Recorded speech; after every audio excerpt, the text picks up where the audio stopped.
welcome to another episode of Half a Clue podcast review. My name is Philip, and I'm followed here by Ron and Rosie, where we review podcasts constantly from week to week.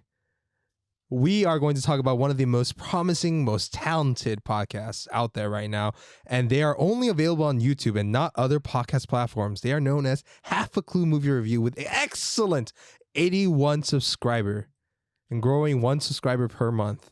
Yeah, only available on YouTube. Genius move on their part for a podcast. But let's get into these hosts, okay? These quote-unquote commentators that are talking about movies. There's Miles, who's their sound mixer. More like all sound, no mixing. Check your levels, bitch. And then there's Blake, who is their talent. You can call him that if you want to. I certainly won't. And then there's their host, or the main commentator guy. His name's Philip, who's essentially just their token angry nerd Asian guy. And then there's Ron, who is their social media guru. But the dude's got the sensibilities of that aunt on Facebook that you don't follow anymore because all the cringeworthy shit she keeps posting. I don't know, guys. What do you guys think What is our rating? Let's give our ratings for these guys. I would like to give the ratings of shit bucket. Yeah, easily shit bucket. These dudes suck ass. Oh, without a doubt. That's 3 shits in the bucket. Boink.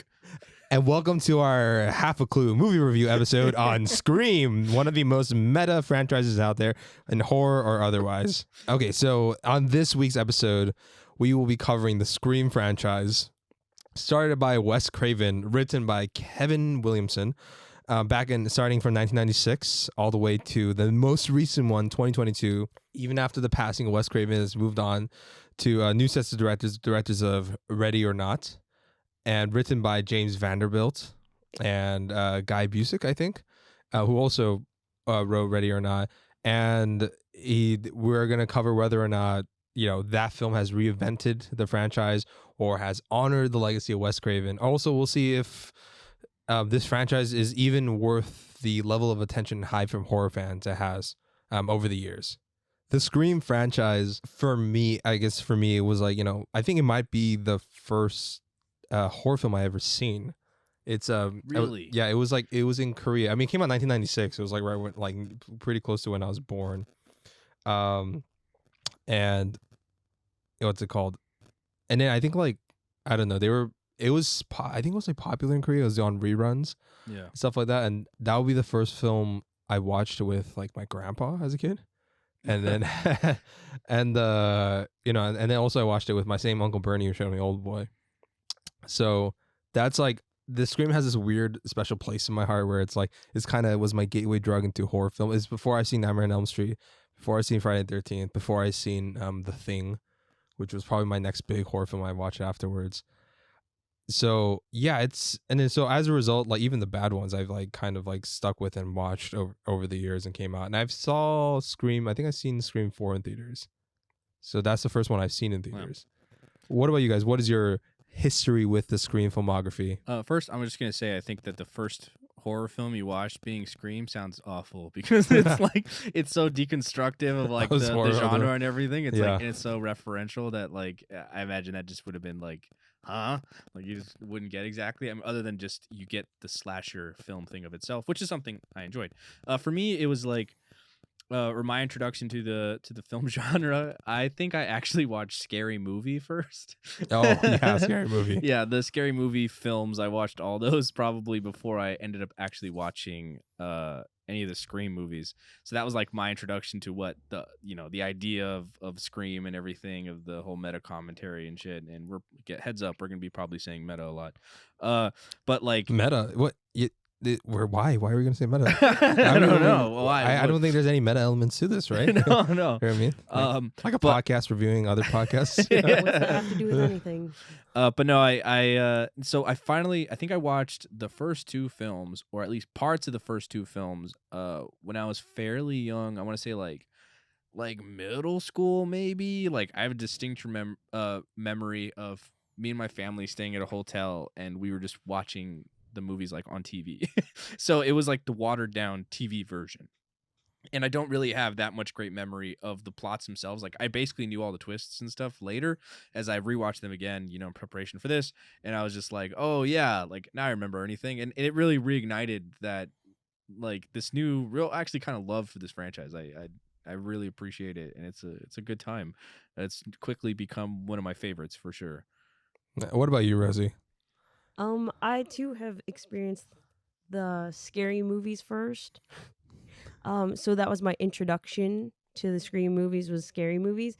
And then also growing up, just very watered down versions of them. I think I've only seen the Screams really in passing up until this weekend when we like marathoned all of them. And now I'm like a newborn baby, like just so high off the Scream movies. It's definitely my favorite thing in the world right now. Yeah, I was surprised. I was like, I'll be honest. I remember because this is weird. We have even within our podcast, we had a weird history with Scream. Us covering Scream. Yeah. Like at first, like I put it on the schedule because I'm like let's be honest. In January, there's Scream. I'm not even gonna count Belle because that's technically been in Japan since July of last year. Yeah. Us Americans, filthy Americans, just got it for the first time. So the first actual wide release worldwide film. And the only one this month is Scream because everything is getting delayed because of COVID. Yeah. So I was like, okay, so we probably should cover the only wide release film. And then let's just say we have other people on the podcast that are like, nah. I was like, it's gonna suck. What? I was like, you guys, it's directed by the Ready or Not guys. It could be cool. Like I'm a big Scream fan, and they're like, nah. And it was like, nah. And then I'm like, okay, sure, we'll take it out. And then the reviews came out. A lot of people watched it and were like, oh shit. I'll be honest. I was one of them who was like, I don't think we have to cover it. How Like, dare you? I was like, it'll be, I don't know. Like I did like Ready or Not. I'm like, that's cool. I'm like, but I saw the trailer, and again, not really having that connection to the franchise, and also maybe just being a little lazy because I was like, then I got to watch like all the movies to like to get into this. But I was like, we'll see. But no, yeah, the reviews and other stuff that other people have talked about it have been like nothing but good, like just glowing. So I was like, fuck. I was like, all right, I'll give it a shot. And then yeah, I was rebirthed into this new Scream baby. I just came out as I came into the real world. And how do you feel like coming out of your mother's womb with a ghost face mask? I feel pretty good, honestly. It's such a fun franchise. It is liberating. Yeah, it's so cool. It really is a horror fans like, you know, film. Yeah. Like it's what like a horror fan movie. Like this is what you do. Like that's why I always loved like, you know, Cabin in the Woods. I'd seen Wes Craven's New Nightmare before I'd seen these ones. Or I mean, again, in full, because I had seen parts of them in passing before, so I knew the concept. But I watched New Nightmare because I'm a big Nightmare on Elm Street fan, which makes it more ironic considering I really like Wes Craven, and I've seen like Hills Have Eyes and shit too, but I just haven't seen this one. Like this is like his magnum opus, but I just haven't watched it. But yeah, no, and I enjoyed the concept of like the meta self-referential commentary, and I felt like, you know, in New Nightmare it was really cool. It was kind of like the seeding of those ideas. Yeah, and I think he perfected it in the Scream franchise, absolutely, because he was paired up with the right screenwriter, Kevin Williamson.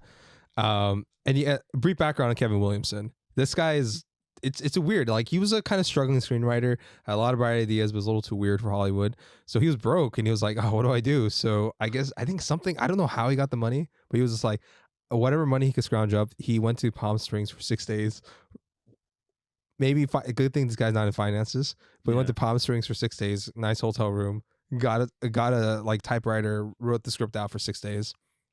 And it was originally called Scary Movie, by the way, which is ironic. Yes, I knew that one.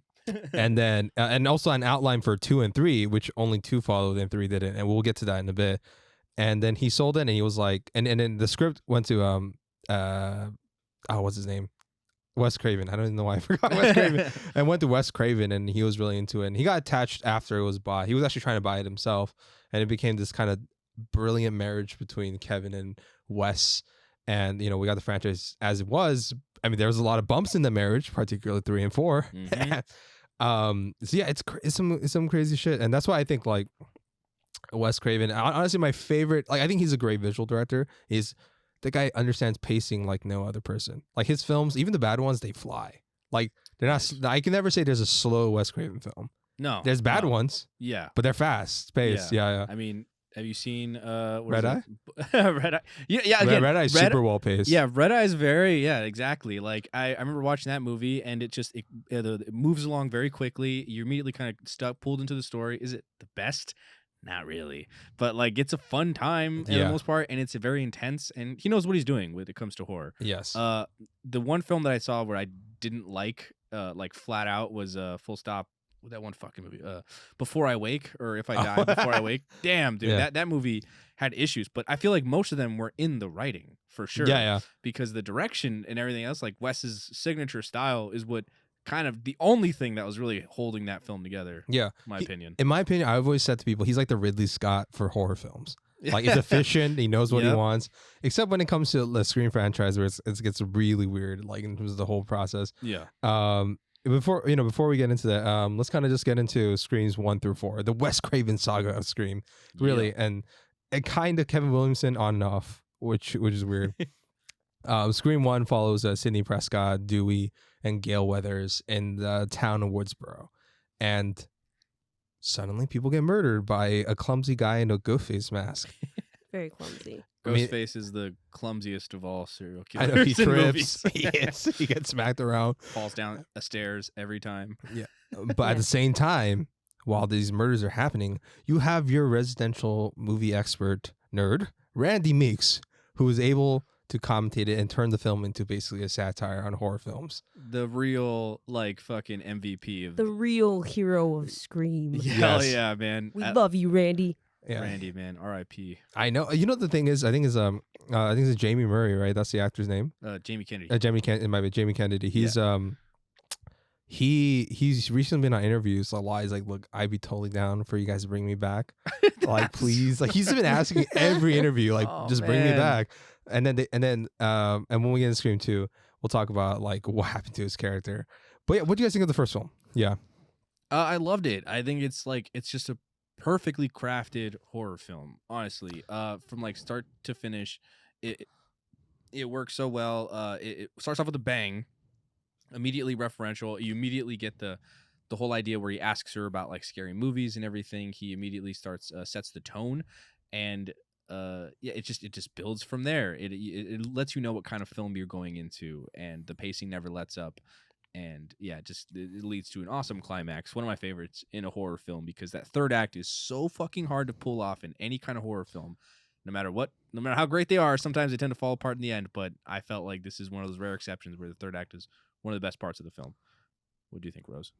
No, I completely agree. Especially after having seen all of them, I feel like just it's so good, because in each one I keep going back to like, oh my God, I'm not going to say it, back to the original. And just like remembering like all the best parts of that, and the pacing and the scares and just like everything that made you feel like totally horrified while also being like, oh, this is like, it's a scary movie. Yeah. If anything, I feel like the ending to the first one was too good that they haven't been like bold enough to really break away from it, except for maybe 4. But that's we'll get into that.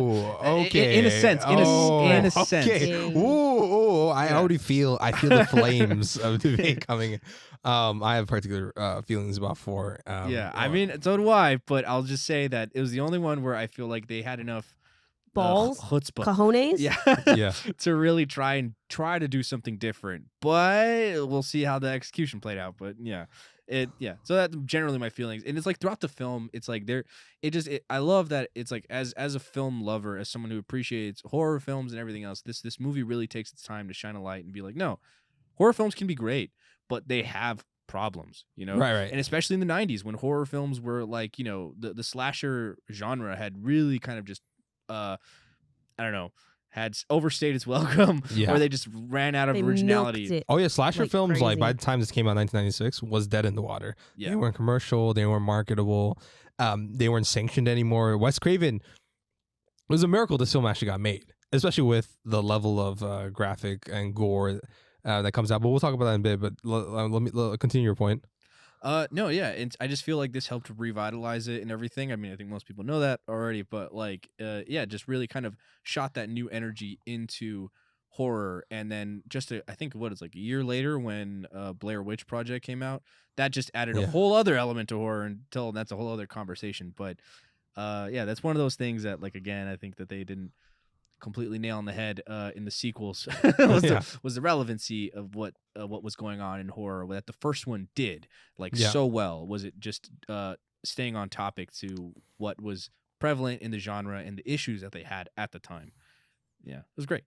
And even the meta commentary, and this, well, actually, that's the sequel one when they start talking about the horror film inside of the horror film. With Stab, when they talk about, they introduce Stab as an initial thing. But yeah, I think like the satirical aspect of it, and also like it's, I mean, even though New Nightmare did that, there were other horror films of this, but this was the first mainstream populist film that was deconstructing horror to this degree, and I loved it, and I loved that. I remember as a kid, even though like this is technically my first horror film, I could already tell that this was something special or weird, right? Yeah. Seeing like for me, it broke my mind that Randy was able to predict the killers. Like he was straight up like, okay, Billy Loomis, that guy's freaky. He's the fucking killer. Like he has the motive. He looks weird. And then even near the end, he's like Stu, he's the killer. He's the killer. And then that broke my mind that there was a character that was that self-aware in a film. Yeah, it's not like essentially like Deadpool. They never break the fourth wall. No, it's crazy the amount of self-awareness and satire they introduced in this film, but without breaking the fourth wall. I think is commendable. Yeah, and also at the same time, it's really well shot. The opening sequence they had, I think the guy, I think oh god, what is was it Indie Film Hustle or Indie Mogul? Right, they got the cam op for that film, and they showed how he broke down the scene, and they didn't necessarily invent, but they got creative with the Steadicam they did, and they had to do a lot of different things and make up shots on the spot, and how they had to make steady, and they're like Wes Craven was in ear the entire time following him, saying like, okay, it'd be good if the camera would be on the hand, then it'll be a wide shot, then it'll be like a close up of like the knife, and then you see a little bit of the door in the background, so we kind of hint at that. Okay, the actor has to be there. It's like a lot of technical shit. The setting because they go all throughout this house. Yes, the opening sequence. She goes from the backyard to the front yard. Every single room, pretty much, everything takes a place where knowing where the porch is adjacent to everything else, as like, later when the parents come home. It's all important to know the setting of this area, and they do it so well and so efficiently, and again with the camera work and everything, and that's awesome. That's like was Wes Craven, that's his talent. Like he knew, like he doesn't like having fat on his film, and even though I did like the new one, which we'll get into it, that film had some fat on it, and Wes Craven's the guy where like he wants to tell as much as he can with camera movements, with the least amount of shots possible, and also the least amount of exposition or least amount of like subplots. Like, and if his subplots are there, they're usually in tandem with the main plot going on. Yeah. And he also tries to keep his films like under 2 hours, right? I know that's a big thing for him. Good. And then it's like, so I mean, in the first scene, you already see this like, based on what you said, the establishing shots and stuff like that. Just like in literally like a minute, we knew we knew the threat, we knew the target, we knew the killer, and we knew the environment. Yeah, and we know what kind of story this is going to be because immediately starts referencing horror films. Exactly, as a horror movie trivia. Yeah, immediately like, hey, what's your favorite scary movie? Of course, that's like the big line.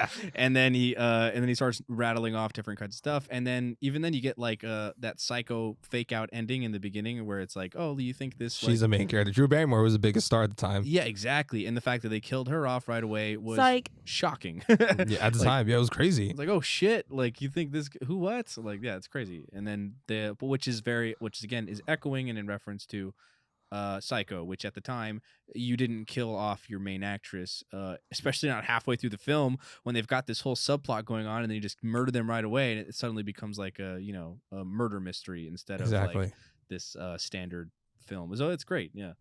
And I remember at the time, like I didn't know Drew Barrymore because for me, like I've seen films before I've seen that one. It was like E.T. And I forgot what other like romantic comedy she was in. But then she was like established by this time as a child actor, so I was kind of like, oh shit, okay, that's cool. And I didn't know anything about this film. I didn't know Sidney Prescott. I didn't know Dewey. I didn't know Courtney Cox because of Friends. So I thought, oh, okay, so they're gonna so Drew Barrymore and Courtney Cox. This is their movie then, right? Yeah. Yeah, and I was like, okay. Neve Campbell. Yeah. And then, or Gail Weathers is her character in the film. I knew David Arquette because I mean, I've seen him in like bits and shit from here or there, but also Eight-Legged Freaks, which is Eight-Legged one Freaks. of I my remember that. favorite It's monster horror hilarious. films. Yeah, I love that one. Dude, I want there to be another popular spider movie so we could just have an excuse to talk about Eight-Legged Freaks. Yes, dude, I love talking. I would love to. Maybe the next Spider-Man film where they introduce Spider hyphen man. yeah. What's So yeah, it was a bit like I was freaked out, and also you see the guts and stuff, or just the amount of blood that was in the shot, and that fucked with the MPAA because they were like, well, you guys can't have this NC-17 automatically, but they were like, but he lied. Wes Craven was like, this is the only shot that I have. We would have to completely reshoot the movie, and it would be so unfortunate for us. And he plays the pity card, and he has a violin playing the imaginary mental violin. They're like, oh fuck, okay, and they let it slide, which is funny because now at this time, blood and guts galore. You know what I mean? I just recently watched, even though that's a TV series, I just watched Peacemaker, and they use a sonic boom to squish a body and guts fly all over like a city. Wow. So it's just like it's crazy to see what was like, passable through the censorship boards at the time. Yeah, and then what's it called? Let's get into Scream 2. Yeah. What's it called? This I'm kind of curious. Like, I'll just say what I say. I don't know if this is my favorite Scream film, but it definitely holds a special place in my heart. I love this just as much as the first one. And I didn't at first, but in retrospect, and also thinking about the killers and what they're saying, and also a lot of the things that they were ahead of their time, like violent, like well, the first film also talked about like movies. I love Billy Loomis. He was like, movies don't make murderers; they just make them more creative. Yeah. What's it called? And then this one, they kind of further that along with the whole thing of when we get into the Timothy Olyphant Ghostface killer reveal, where you say, by the way, spoilers for the entire franchise if you haven't noticed. Yeah. What's it called? If you're watching this video where we're breaking down the entire Scream franchise, know that we're gonna spoil it. Yeah. Yeah, and also if you guys have listened to, we spoil every single fucking Yeah. film. Love spoiling. We openly discuss the film's the subject, so that includes spoilers. Yeah, we're so, like it's like a McDonald's burger left in the sun for 2 weeks. You see, worms and bacteria coming out. That's how much we spoil stuff. Very Yeah, spoiled, but exactly. it's delicious. We literally break it down to its molecular level. There you go. Exactly, to the point where there's moss babies. Okay, let's get continue. Okay, so Scream 2, like and the big thing with Timothy Olyphant character, where he talks about like he's gonna use that in his defense trial when he gets caught, that the movies have made me crazy, and the violence of the movies, he's gonna blame it on the movies, which is very what's his name, the handsome, the lady killer dude, oh my gosh, come on, Ted now. Bundy. Oh, Ted Bundy, which is exactly what he did, and other serial killers have done that before in an attempt to try and get out of actual heinous shit that they've done. They're just like trying to be like, oh, it's because I was watching porn, bro. Like that's why I killed all these people. No, which is a horseshit excuse. exactly, as Billy Loomis says, it doesn't make murderers, it just makes us more creative. Yeah, exactly.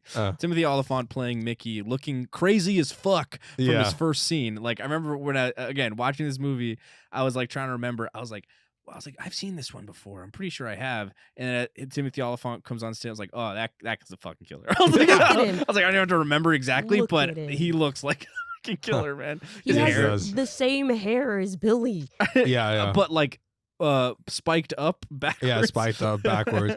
It was a very inspired choice. I think perfect casting for sure. Yeah. And this is pre-Deadwood. I know Timothy Olyphant, and he's gone off to the. It's cool. I personally loved it, and then the commentary had the meta commentary with Stab introducing that to the franchise. Yes. And also what's it called? And also a lot of the set pieces I think have been heightened. Not say improved, but I say heightened. In terms of stakes and tension, especially that one scene where they're in the car and the Ghostface is knocked out. Oh, and they basically have to pray that he doesn't wake up as they're exiting the vehicle, and they see that he's asleep, and they have to go over his body. Yeah. I think that's the most tense I've been in the entire series. Yeah, it's super tense because you can't tell whether he's faking it or not, and it's like, really? You don't know if he is. He could just be fucking with them just because that's what he likes to do, and that's the beauty of Ghostface, is that he, more than anything else, he loves to fuck with his victims. He likes to mess with their heads and give them false hope and whatever before he slices and dices. And Roger L. Jackson is perfect for the voice of Ghostface. Oh, yeah. Yeah, he's fucking fantastic. It's- What's your favorite scary movie? And I love the fucked up shit he says too. He's just like, it's the last. It's like this knife is the last thing your mother's seen, you bitch. Yeah.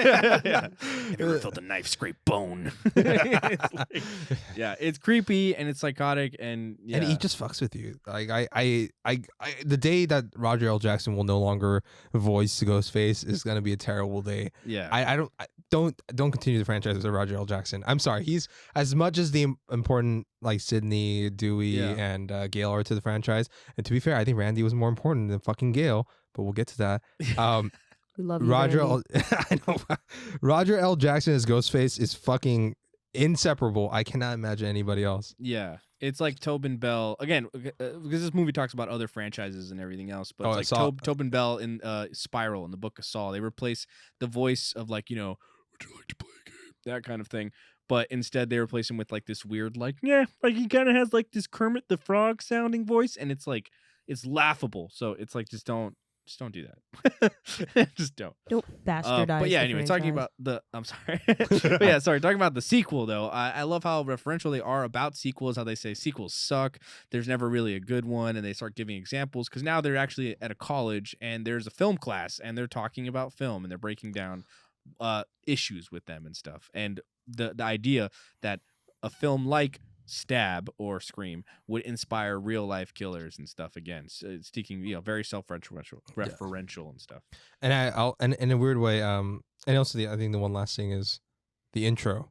I don't know if it's better than the Drew Barrymore because I think that's, but I think it's the only intro that comes close.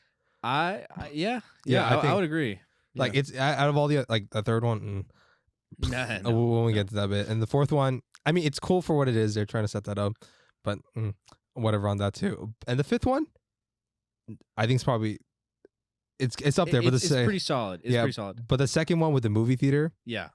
with Jada Pinkett Smith, who's also probably the most famous actress at that time. Yeah. I thought, and then just it was shot very well. It was very tragic. It was horrifying when she's like, "Ah!" and trying to tell these people like, "I got stabbed, bitches. Please call the doctor." It's terrifying because again, that's part of what makes Ghostface so scary is the fact that they are just real people and anybody can put on that mask and they can kill you. So even when I was watching Scream 5, when I was in the theater or just Scream, whatever. Like a part of me was a little bit paranoid. I was like, Dude. like, why wouldn't a killer just be inspired to do this shit? Like why wouldn't he like actually reenact this and then suddenly you're famous or whatever? And it's fucking, it's real. Like that gets in your head. And like while you're watching the movie, like it kind of lingers there, and that's terrifying, man. Dude, it's the only franchise that does that to me. Dude, I had a moment when I was watching Scream 5, with Leia like to my left and also to the right. As soon as the movie started, like these people snuck a fucking Ghostface mask inside, Oh, and they put it on. And I was like, No. pissed. And maybe that's why my rating is affected in a good way, where I was tense the entire fucking time. I was thinking about Jada Pinkett Smith, and then the worst part is I showed Leia that opening right before, like while we were waiting for it, and then I was just like, "Fuck!" That is terrifying, So man. scary. It's scary. Yeah, That's like, yeah. Sorry, go. Oh, I also was really nervous about to watch this movie. Ron was like, "I'm gonna go to the bathroom," and I was like, "No, you are not." And because of the same scene, I was like, "He's gonna go to the bathroom. Someone's gonna stab him in the head. I'm not having this right now." And you're gonna be like, so paranoid. I was wearing a You're gonna be leather like, jacket too. You're like Ron, and you're looking for him in the parking lot, and suddenly you get stabbed. No. And you're like trying to tell people like, "Oh," and they're like, "Stop it." Yeah. And it's also just to go back to the opening, how everyone is in the theater is wearing a mask. Like that's horrifying. You were just murdered, and now you just see the face of your killer on everybody. And that's also like a huge theme, I think. Is just anyone could be the killer. Yes. Yes. You guys already said And that. that fits into the murder No, mystery yeah. aspect of it too. And Yeah. also in this film, almost kind of like critique proofs itself with the meta commentary. I mean, even with the first one, but especially with this one, with the satire in there, even with Randy saying the sequels are inferior, they're trying to be bloodier, they're trying to be bigger, and they're ultimately inferior and worse than the original. Yeah. And I'm like, damn it, I can't critique this film. Like, it knows what it is. It's like it's inferior, but is it purposely inferior? Like, but they're also trying their best. It's bigger and it's bigger, bolder, louder, Yeah. and all this stuff. Gorier. Exactly. And if it isn't though, I think it would ruin the meta commentary or the satire and horror sequels and just sequels in general for that film. And that's why I think for me, I think my love for Scream, I already loved the first one, but it was cemented by the second one. That's for me. I don't know if I love it more, but it's really debatable. When we do our rankings later on, we'll talk about it. Yeah. But what about you guys? What's your feelings on Scream 2?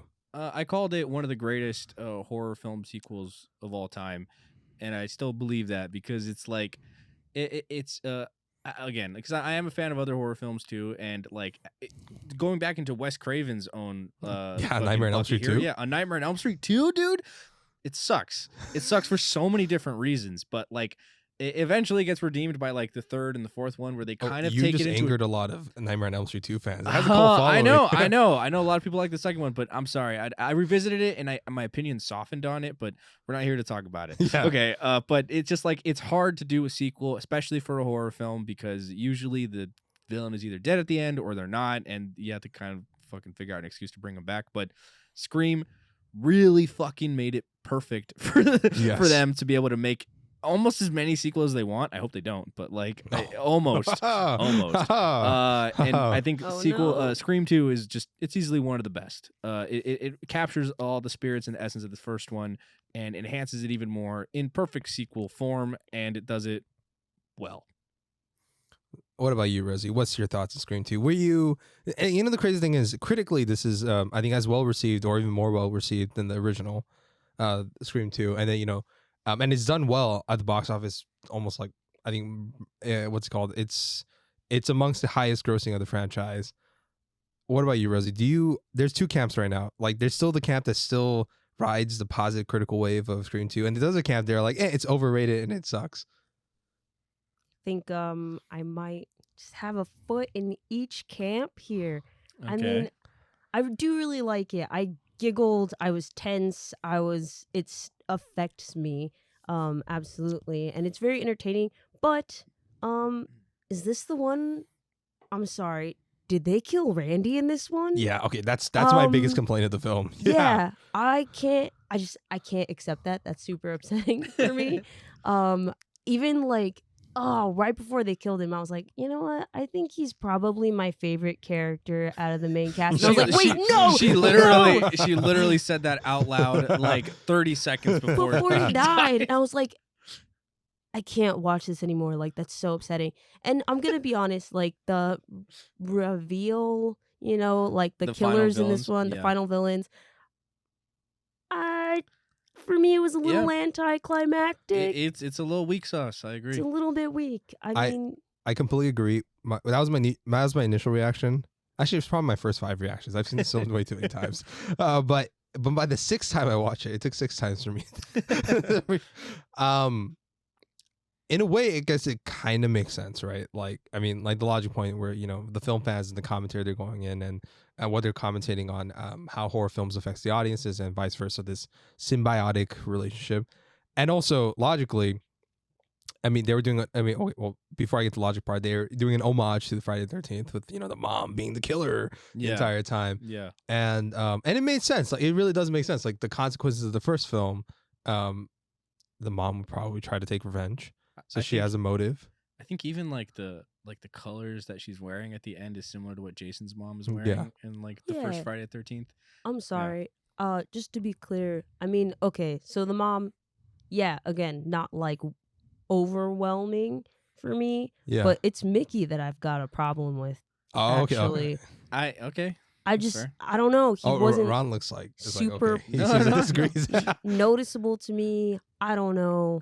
It just seemed like too obvious of a choice. Or was that their point? I get that. Good point. Like, also, it's critique proof. Yeah, I could get that too, because even in, when we get to Scream 5, there's a similar complaint. But he seemed a little too obvious, right? Because I love that I think this one has the best version of them like trying to set up like what is his name, like her boyfriend, played by Derek? by Jerry O'Connell. Jerry O'Connell, yes. Yeah, Jerry O'Connell character who's like, it's got to be the boyfriend, and you think it could be for like a while, and that's like one of the few that really had me thinking for a while. I'm like, is it this guy?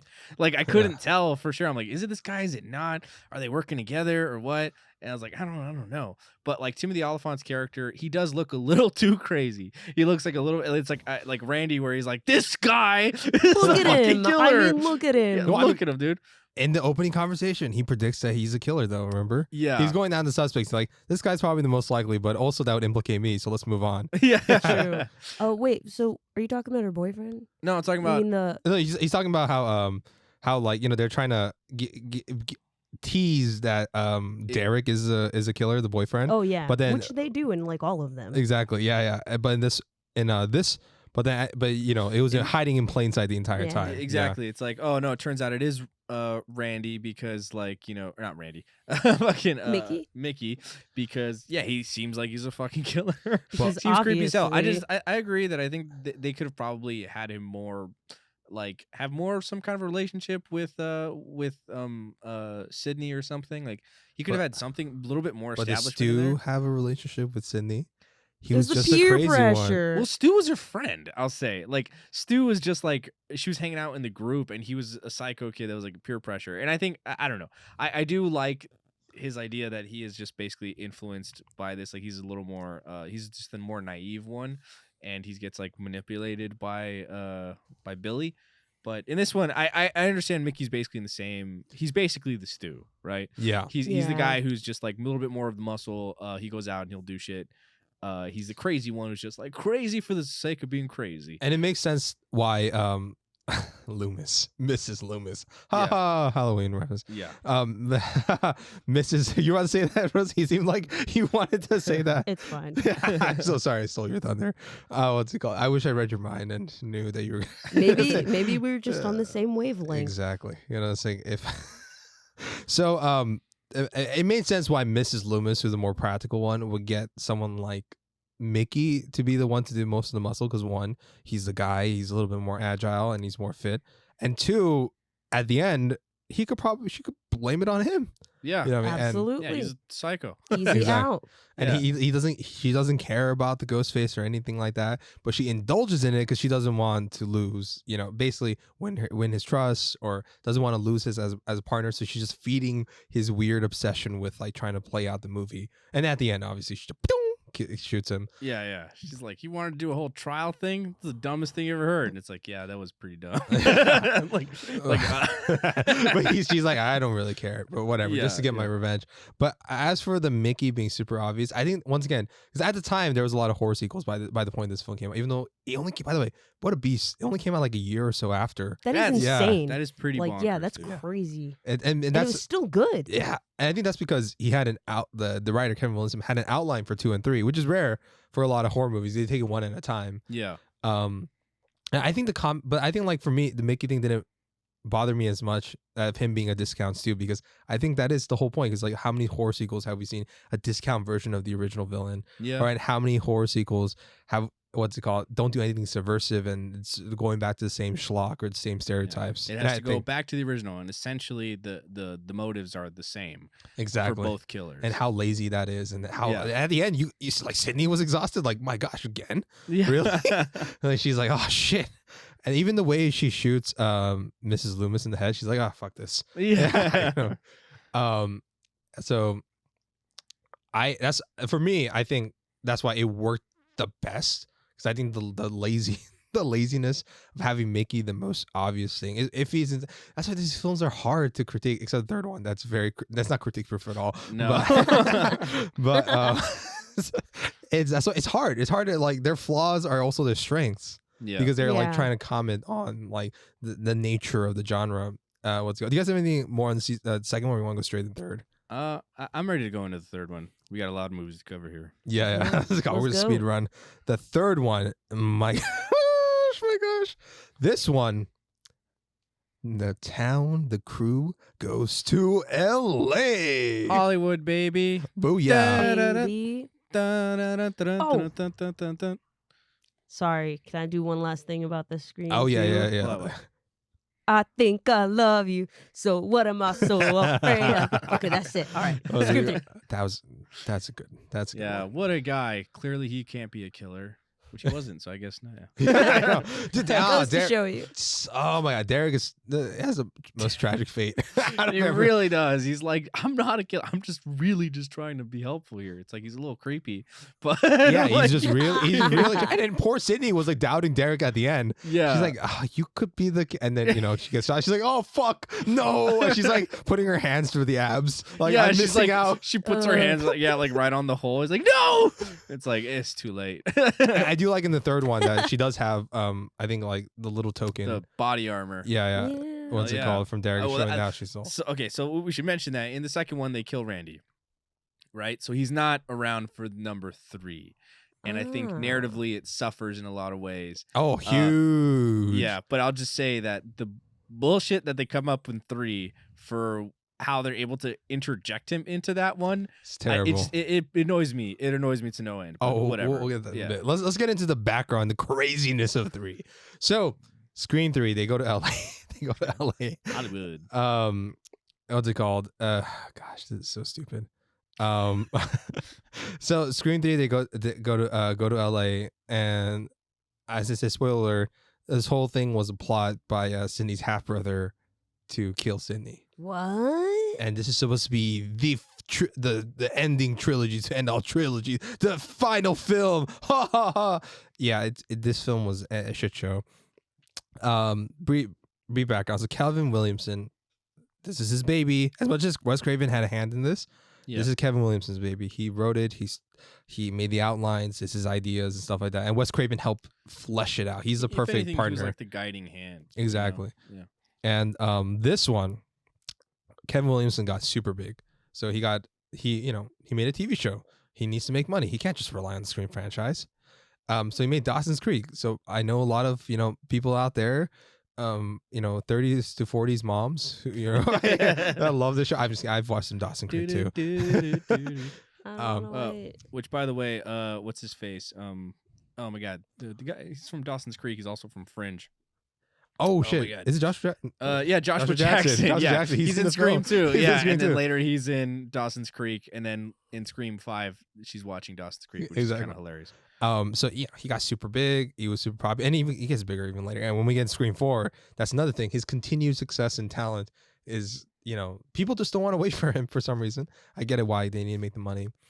Bob Weinstein, by the way, fuck the Weinsteins. They're part of the main reasons why 3 and 4 suffered as it did. They wanted to make the film. They wanted to make it, as cheaply or as easy as possible. And Ken Williamson is like, look, I have an outline for 3. I can't write a full script. Can you just wait for me? And what they said? They were like, how about this? You're off Screen 3. We're gonna get a new screenwriter. Fuck you. And that's what pretty much happened. They got Aaron Kruger. I don't know if they hired him because his last name is Kruger. And like, I don't know if Wes thought he was being funny by hiring Aaron Kruger or something like that. Who knows? And let's just see his credits that he made. I think, in my opinion, I've only liked one of his scripts, which was he wrote The Ring, the American remake. Which is good. I'll say that much. And Aaron Kruger ended up writing Transformers, Revenge of the Fallen, Dark Side of the Moon, and Age of Extinction. This was a screenwriter for for Screen 3. I mean, they didn't know that he was going to write Transformers 2 through 4. But yeah, and by his own admission, he says, "I don't really like Scream that much.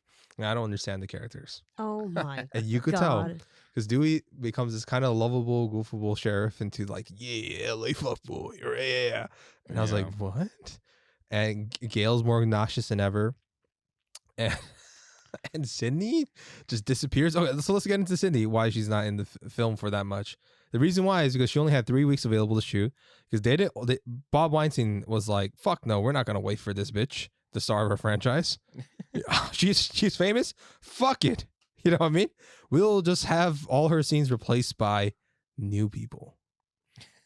That's really what happened. Like all the, like some of the, I think like the scene with the blonde lady who was killed The first one that was supposed to be Sydney, or like she wasn't supposed to be killed, right? But like sequences like that, they tweaked it to have other characters in it, and then also that film was just so tragic in the way. So Sydney was barely in it. The characters were completely changed, particularly Dewey, who went from lovable, goofy sheriff to LA fuckboy.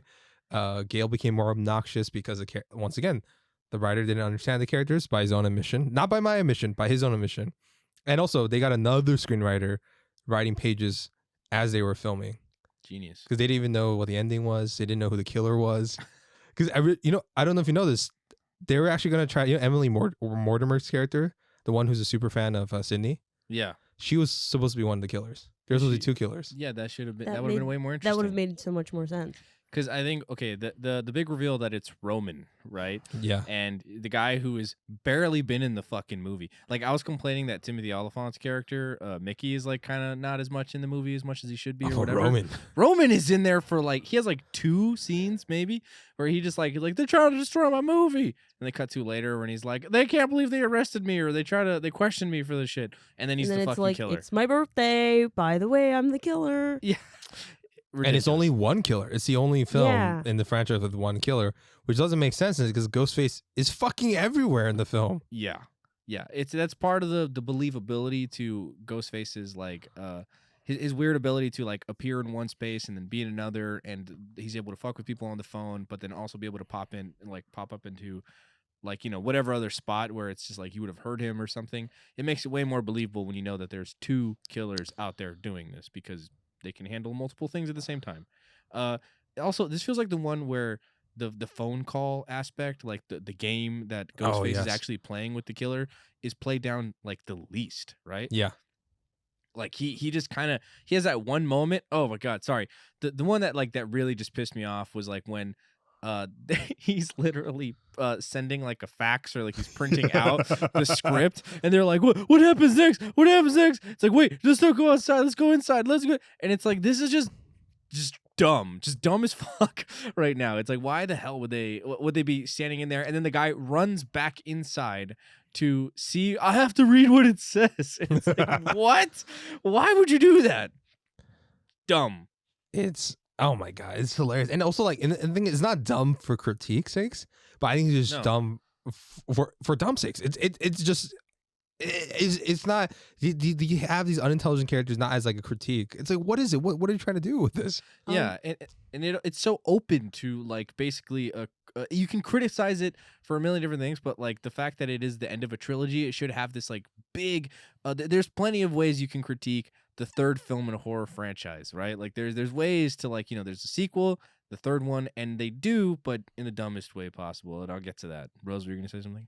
I was just going to say that, like, yeah, it doesn't feel at all like a Scream movie, but also it's not, because they did change like the writers, and then in the movie it's like, fuck, like they can technically justify any of it because it's so meta.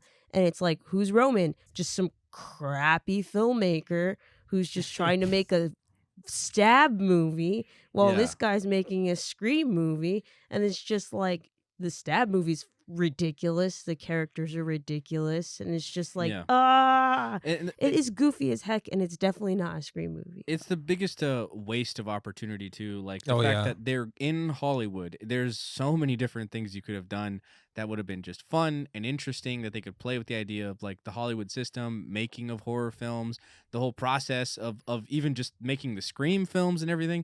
But it's like they just sidestep all of that. The only like some things that I like nods here and there that I liked was that I guess I had so many issues with the script leaking for the 2nd film that for the 3rd film they specifically say that there are 3 like scripts. Yeah, there's 3 different scripts for this film. We don't know which one the killer got, whatever. And it's like, okay, that's cool. I like that part. But I was like, included that in there. Probably one of the only ones. And then the one line where she's like, another rewrite, because they were writing pages as they were going. Yeah. Yeah, they didn't know an ending. And also, this is like the film where it has the most logical issues, but without, like, all the films have logical issues, but they're all to make a point. But this one just had logical issues because they were rewriting shit on the fly. Yeah. Yeah. And I feel like the first one is probably the tightest in terms of like logic. There's Yes. like, you can really break it down scene by scene with what the killers are doing, what they are. and aren't doing or whatever, where like the actual suspects are or whatever, and you can immediately understand why that, like, things are framed or played the way they are. And a little less to extent for the second one, and then this one, it just falls off a cliff where it's just like, nope, I don't know. Yeah, Sydney has dreams about her mother. What the fuck is that? Oh yeah, I forgot about that. And then brief context. The Columbine shootings happened before this film, so the gore was very toned down compared to the first two. But I get why the producers did that for commercial sakes. But honestly, if that was gonna happen, you guys could have just fucking waited. Yeah, you could have waited. Or even address it in the film. Just be like, oh, you know how it is. Horror nowadays, it gets blamed for everything. Like, so now, like, it may even be like weaker than the other ones. You could have done that, and that would have automatically earned you way more of like respect or like a shielding from yeah, critique. Exactly, because it's like, well, they can't, and they know that they can't, and they're letting us know that they can't. That would have been fine. But no, it's okay. Sorry, the final reveal that like Roman is the fucking dude. Like, okay, well, no, sorry. I'm just angry about this film, but like in the how they bring back Randy was so fucking dumb. Tell us. Because here's the thing: the fact that he died and he left a tape behind just in case he does die. He's like, here's how you were able to solve all this shit. Here's how you can like figure this out or whatever. Why the fuck would he do that for the third film and not the second film, which he was living in and died in? Wouldn't it be more likely that he was like, shit, if I'm not going to make it through this one, the sequel, here's how you can live through the sequel. And I don't think it was really necessary for that film, but like, then just don't do it at all. Because in the third one, it's like, wait, if I somehow died in the sequel, here's how you can live through the third one, the threequel. Here's how you do it. You got to worry about this, the supernatural elements, whatever. It's like, I just feel like they wanted Randy back. And rather than trying to figure out a way to introduce a new character, because you're in Hollywood, where it's like literal screenwriters are. There's chances, a guy playing Randy. Yeah, exactly. The dude who's playing Randy could be like, listen, man, I've worked tooth and nail for this role. I've studied my ass off. He's very method. Yeah, I'm gonna help out here. You know what I mean? But no, rather than doing that, they just have to bring back the laziest way possible. And he looks significantly older, which is fucking weird. He does look older. I mean, it wasn't the biggest thing, but it was just like, okay. Yeah. It's just so dumb and cheap and whatever. I'm ready to move on from this. Yeah, I'll say this about this, like, because one last thing about just Jamie Kennedy said this, like, they wanted to have the shock value. There was either between him or Gale, but the writers fought for Randy or something like that. I mean, that's what Jamie, from Jamie's side. It was definitely a shock. That's like the most shocked I've pretty much been in any of the deaths in the franchise. Yeah. When they killed Randy, I was like, oh man. I was like, yeah, this is great. I remember this. And he has one of my favorite lines where he's like, he's like, you're never going to be the star of the franchise and whatever. And he's like, fuck you. That's great. And then he gets killed and it's just like, how dare you? I was like, holy shit. I was like, it's shocking. My ship should be canon. But yeah, by the time they get to the third one, it's like, it shows they're sorely lacking in a Randy character, which they do make up for in the subsequent sequels. And also, to varying effects. I think Jamie Kennedy says like they didn't test screen that scene. Because they said that if they did, most likely they would have like cut that out, and Gale might have died. Yeah. But Gale was Courtney Cox. Yeah. She was a big star at the time, Friends, and obviously, so that's why they didn't kill her off. Jamie Kennedy had, I don't know, maybe Son of Mask. No. That's low blow to Jamie Kennedy. Sorry, I know that movie was so bad he literally sparked a documentary about it, about heckling and critiques in film. Anyway, so let's talk about what Kevin Williamson actually outlined for the film. One, Sidney Prescott would have actually been in the film the entire time, not daydreaming about her fucking mother. Yeah. What's it called? And two, the killer would have been Stu. Because if you look closely in Scream 2, Matthew Lillard was in Scream 2. He's there in the background to set up his reveal in the third one. That he's been watching this entire time, that he was giving Mrs. Loomis like bits of information of where Sydney was, and also like what college she went to, who her boyfriend was, and stuff like that. That he's been there the entire time. That's way better than a brother you've never heard of. Yeah, exactly. Dude's like, oh, this guy, I guess he's the he's the killer. So yeah, Stu would have been the killer for the third film. And it would have been a big reveal and would have been a big climax, a trilogy of all trilogies, going back to the original, obviously, and stuff like Back that. to the original. And Stu apparently in his time has like a Mass Randy level of knowledge on horror films. Yeah. So he's kind of become Stu Randy, Stu Stundy. So it's tragic what we got. I'm so sad. Oh gosh. Let's disappointing. let's- Let's move. What? you have Sorry. one Would it last have thing? been Stu and another person? It might have been. Yeah, It might have right? been, but Stu would have been the main one. Yeah, yeah. Yeah. Stu instead of being like the muscle would have been the Yeah, the He would've been- mastermind. yeah, he would've been the mastermind. mastermind. Yeah, it shows character growth, right? Yeah. Oh, he would have like man. developed, and everything. That would have been cool. Yeah. Apparently, Stu might still be alive, and he might be in the sequels. If they did make a sequel to Scream 5, which we'll get into future speculation, that'd be cool. Yeah, I don't know, sad. Any last things on Scream 3, or you want to move on Scream 4? I'm ready to move on. I think it could have been a really fun, goofy movie if it wasn't trying to be a Scream movie. Yeah. So Yeah. I do like Scream 3. Just In the drunk not- level. Yeah. Yeah. Yeah, Yeah. exactly. That's the kind of film you have to go into with low expectations. Yes. And just enjoy it for what it is. Because, like, I will say that I don't think there is a bad film in this franchise, but this is as close as it gets, Yeah. in my opinion. So Scream 4 Scream 4. comes out 10 years or 11 years after Scream 3. It's supposed to be a big return for the franchise. It's teaming Kevin Williamson back with Wes Craven, the original writer, original director. What's it called? Big budget, 40 million. All these reboots and remakes have come out and stained the horror franchise. Dark Knight has come out and dark gratified every single franchise possible. And now Wes Craven and Kevin are here to satirize it in Scream. And what did they do? And they made Scream 4. They made Scream 4. What do you guys think of this film? Takes 10 years after the original gang is back. It's in Woodsboro this time. And one of the main characters is Jill, played by Emma Roberts, and Jill is Sidney Prescott's cousin. I liked this one. Okay. I think it's definitely a more return to form of what Scream is or what it's supposed to be.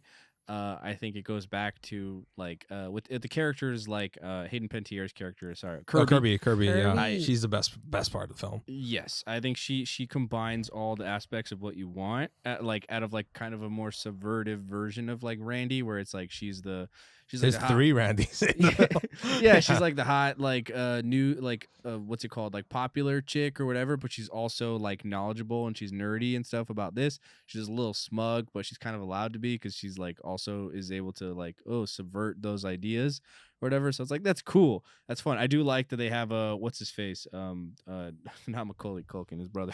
the other Culkin The other brother? Culkin. Yeah, I know what you're talking about. Yeah, The- yeah. the- He's like my least favorite killer, by the way. Yeah. And then like I think he does a good job again as like that kind of nerdy character. I like their motivation for the most part of around that time was like 2011. So it's like everyone's chasing that cloud, everyone's trying to get like the internet fame and everything. But I do think it's weak in the way that it criticizes like the found footage horror like wave that had really been hitting film at the time, where it was Yeah. like this was such a huge part of horror when this movie came out. So it's like the fact that they just mention like, oh, they just want to record their own film and that's it. It's like I don't know, man. Like you got to really lay into this a little bit more. Exactly. Like, I thought they were gonna have a whole sequence, Yeah. and then like in the sequence it would have been actually purposely terrible. Like we can't see the action because it's found footage. Yeah, And we're like, yeah. oh, what the fuck? And, I then, ex- and the people would be like, that's shitty. yeah, Right. like this sucks, dude. Like I can't even see what the fuck's happening. You know what I mean? There was a point when he was wearing like the headset, the guy Yeah. that wears the headset, and it was like backwards. Yeah. And when they were showing him with the backwards headset, I was like, it's about to happen. They're doing it. They're going to do the crappy footage. We're going to see it as his audience sees it. And they just didn't do it. Yeah, they I don't know what it was that why they didn't really seem to like want to talk about like horror films. Like it felt like the half-ass attempt at talking about like rebooting horror genres and everything. And remakes. And That's a re- big thing. Remakes. Yeah, remakes. Yeah, which are big, and they didn't really do it. And And that's another thing that's weird. Is because like reboots and remakes at the time after 2008, The Dark Knight, it was supposed to be, or Batman Begins technically, but Dark Knight solidified. it's supposed to be darker, it's supposed to be grittier, it's supposed to have a darker color tone and stuff like that. I thought this film, if they're gonna critique it, it was gonna be darker, it's gonna be grittier, and not saying that's like good for a Scream film, but the whole point is that it's supposed to be a critique on like what's happening to films and particularly horror films at that time, and also how they take out the joy and humor of the originals because they too campy. Like Wes Craven's fucking Nightmare on Elm Street was remade into this atrocity with no humor, no jokes, and stuff like that. It's like, oh yeah, let's completely strip away everything that makes this franchise special. And I thought they were gonna do something like that, where like whenever somebody makes a joke, it's like, shut up, that's too campy or something like that, or like let's try to keep this serious. I thought they were gonna go that route, but they didn't. And I think it's like a half-assed attempt critique on reboots and remakes. And I get it at the end. Oh, fucking Sydney shoots Jill. Aha, don't fuck with the original. I get it, but it fell flat because it wasn't consistent throughout the film. But also was trying to critique found footage, as you guys talking about. And oh gosh, it's most frustrating for me because it's a huge improvement on the third one. And for me, this is like a hope that Scream would come back in full fucking force. And they lied to me. Kevin Williamson did not write the final draft of this film. He has a screenplay credit for probably marketing reasons. He only wrote the first draft, but they didn't want to wait for him because at this point, still successful. He created Vampire Diaries for CW. Oh. And they were like, hey, you need to come back to, fucking write the show. He's like, okay, that makes sense. Yeah. Once again, you guys should have waited. You waited 10 years?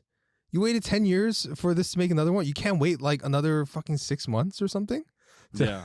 It's just is weak. Yeah, it's not giving the opportunity to this guy who's so heavily influential on the original shit that made it so useful. It's so great.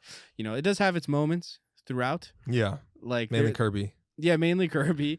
Certain moments like with the the cops are sitting in the car and they're talking about like, oh man, like this is gonna be this is usually where the cops die, and then he's like, that was cops always die in these scenes. That was only one of the scenes that like it felt more like Scream. In that sense, where he's like I'm gonna go. He's like no. He's like I should go. He's like you don't know nowadays. You might come back and I'll be dead. He's like, we don't know. He's like, yeah, that's true. Or else I'll come back and there's I'm bleeding out or whatever. It's like we don't really know anymore. And it's like, God damn it. And then they both die. Yeah, exactly. They both and he got stabbed in the head. And I did like the fact one of the first kills with like all the guts and stuff of like Jill's friend. Yeah, that was great. They did that. Told you like we're fucking back. We don't have to worry about censorship. We're back in fucking full force, bitches, which I liked. I expected more of that though. Like since it was so early on, I was like, okay, so this one's gonna be brutal. And then I mean, that was probably the craziest death in the whole movie. I mean, it's a great scene in all. Like when he's on this phone with Kirby, he's like giving her horror trivia and stuff like that, and then like he Kirby comes out of the closet. Yeah, he gets it right, and then he attacks the friend and everything. It's great. That's exactly what you want in a Scream film, and strong start. Yeah, and then it just kind of dwindles off from there. The ending is also I appreciate the ending because it's a bit more of like what I was saying like earlier. You're having this bold statement. Yeah, let's hear this bold statement. Okay. So I feel like the third one was at least attempting to take the ending of the film in a different direction, which is what I appreciate compared to the other ones where it's like, all right, the villain kind of wins, right? At least initially. She shows up and she's like, oh, like this is my, she kills her partner again. Not unusual. We saw that in Scream 2. And then she's like, I'm going to be the person who survives here, whatever. I'm going to be the victim and everything. Okay, that's interesting because that's also new. We haven't seen that yet. I take that back. In the first one. The first one they do something like that too. But still, it's like it's at least more interesting. Oh no, the partner kills the other partner in the second one. Yes, the partner kills the other partner in the second one, but they're both trying to survive and pretend to be victims like the first one. Yeah, and and they're related to Sydney, like the third one, and then it's like now they're just trying to do something else. I don't know. It just feels like it's the one that at least it attempts to do something different. Where the fact that she basically survives, or that she kind of wins. She eventually gets carted off. Everyone's like, she's a hero. How does it feel to be great? And she's just like loving the flashing lights and everything. She's like, yes, this is exactly what I wanted. And then it doesn't commit to that, which I'm not saying she had to win all the way, but they could have done something else. I don't know. You know what Kevin Williamson's original ending was? And he got very pissed that they changed this. In his first draft, it actually, because you know a lot of the things was part 1, part 2, and they were trying to make a cliffhanger ending and lead into a part 2, like basically Scream 4 part 2, Scream 5. Yeah. And there might have been a trilogy, but it would have ended with Joe actually winning. And but Sydney's like, you know, they're at the end, we have a survivor, and it's Sydney, right? And then Kirby might have survived too, but off screen. And it would have been and because also Kirby doesn't know that Jill's the killer, so that it would have worked. Yeah.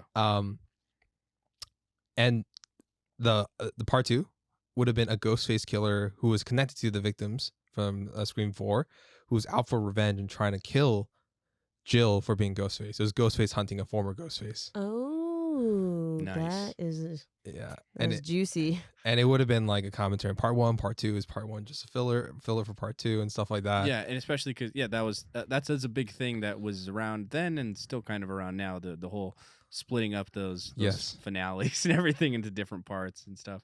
Yeah, that would have been super interesting. Super wasted. I think if that was the case, I would have agreed that might have been the best ending in the Scream franchise. Yeah. Yeah. But you know, we got Scream 4. Yeah. All right, so let's get into the meat of review. Us bitching and moaning about Screams 1 through 4. We get to the real bitch, Scream 5. The main Or just called Scream 2022. the boss bitch. In this film, Scream, directed by Matt Bettinelli Olpin and Tyler Gilt of Ready or Not fame. They also did Devil's Due, and written by James Vanderbilt and Guy Busick, who Guy Busick wrote Ready or Not.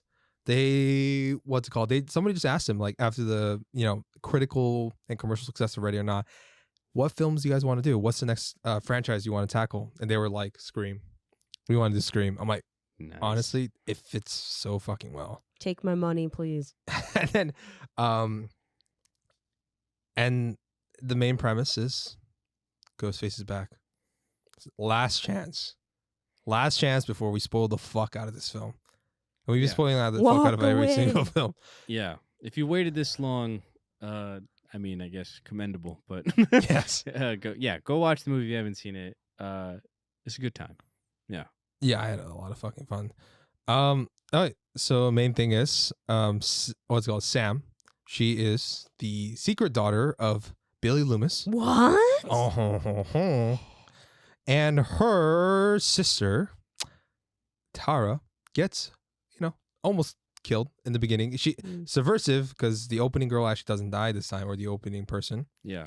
And they're just trying to survive Woodsboro as Ghostface. Two Ghostfaces are trying to kill them.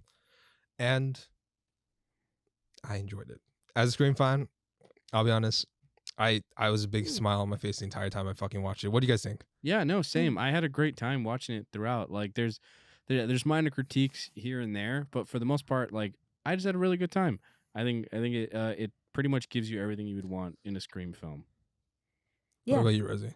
Same. Absolutely. I saw it once over the weekend. I saw it again today. I wish I was watching it right now instead of talking to you guys. But here I am.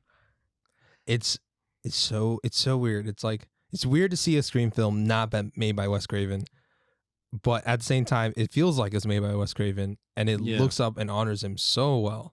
Absolutely. Yeah, in a lot of different ways. I mean, there are like certain references, like the character Wes Hicks, and then eventually he, when he gets killed in one of the most brutal ways that we've seen a victim die. Dude, so good. Just slowly pushes that knife into his throat and everything, and he's gushing of blood. Yeah, just something like Wes would love.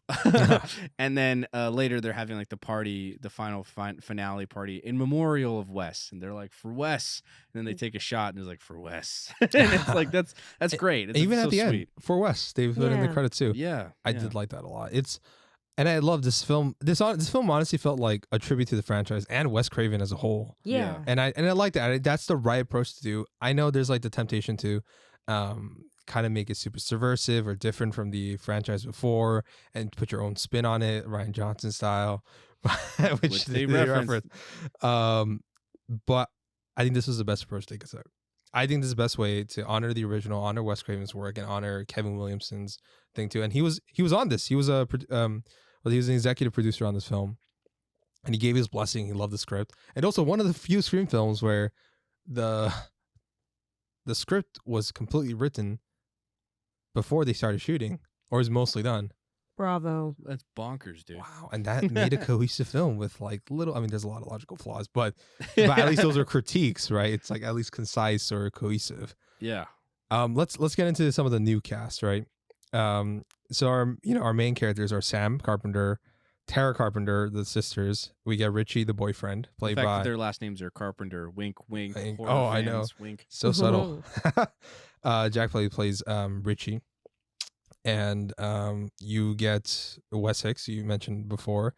Amber, played by Mikey Madison, who was the Manson girl who got burned alive in Once Upon a Time in Hollywood. Yeah. I will get to that in a bit. Chad Meeks Martin and his sister Mindy Meeks Martin, who are the niece and nephew of Randy Martin. Mindy sucks. And Oh my God. we'll talk. And who else am I missing There's for Liv.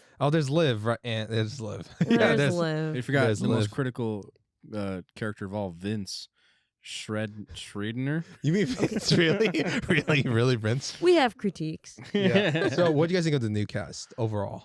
I think overall they're pretty solid. They feel like okay, I will say Jenna Ortega just steals the show for Yes. me. Oh yes. From just the opening and everything throughout. Like, she is fantastic in every scene. She's by far my favorite character in the film. I think she's like such an Expressive face. Yeah. she's expressive. She she contorts. She screams. I believe it. She looks terrified. She looks angry or whatever. She actually looks like a teen. She's great. Yeah, and she Yeah, actually looks yeah, like a and she looks teenager. like a child. Exactly. She Yeah. looks super young.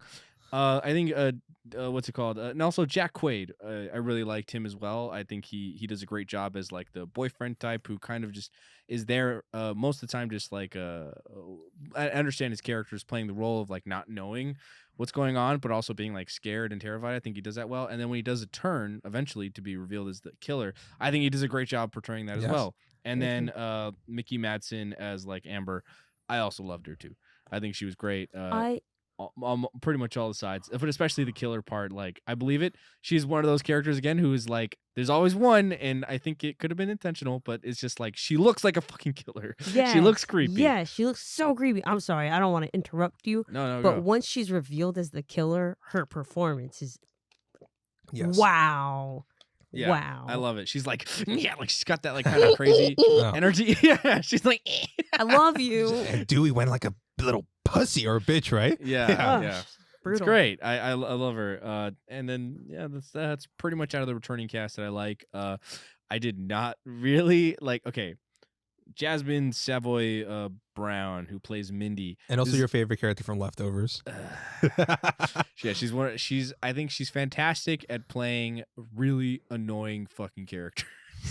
Because Mindy bugged the crap out of me, dude. Like again, I'm like, okay, the fact. Like, there's so many issues where she's like she's so smug and she's so like arrogant, and she tries to act like, okay, yes, I understand she is the Randy in the case where she like just knows it all and she's like, I know what's gonna happen next. But also the You Kirby. guys are dumb.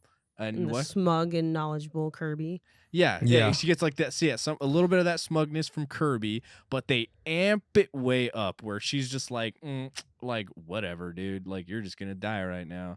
I don't give a shit. Yeah. Oh, you're gonna go downstairs? Yeah.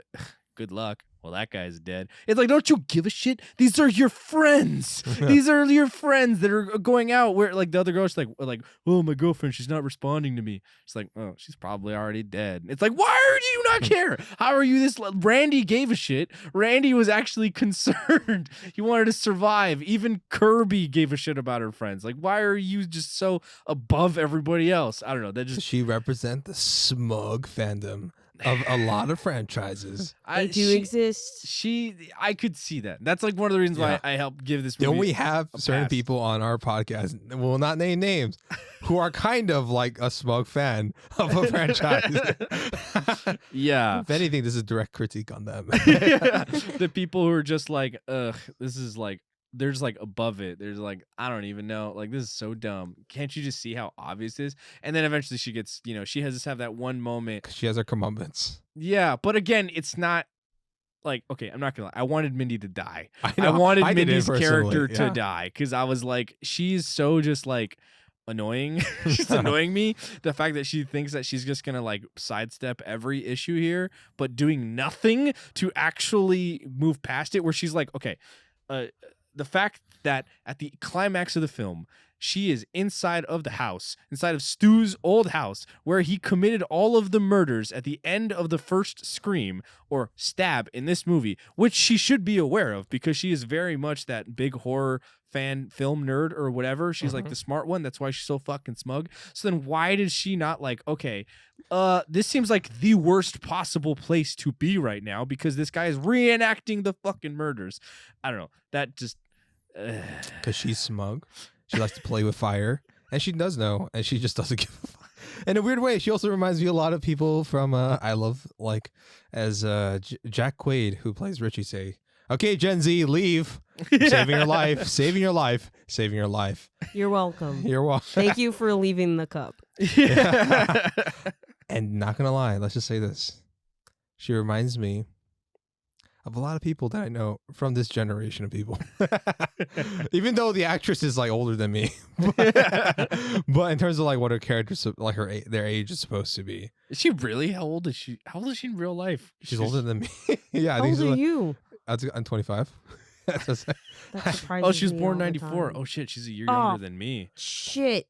That's crazy. She's your age, Rose. Yeah. Oh man, and she's just such a success. Ah. I know you feel. So what are we doing with our life?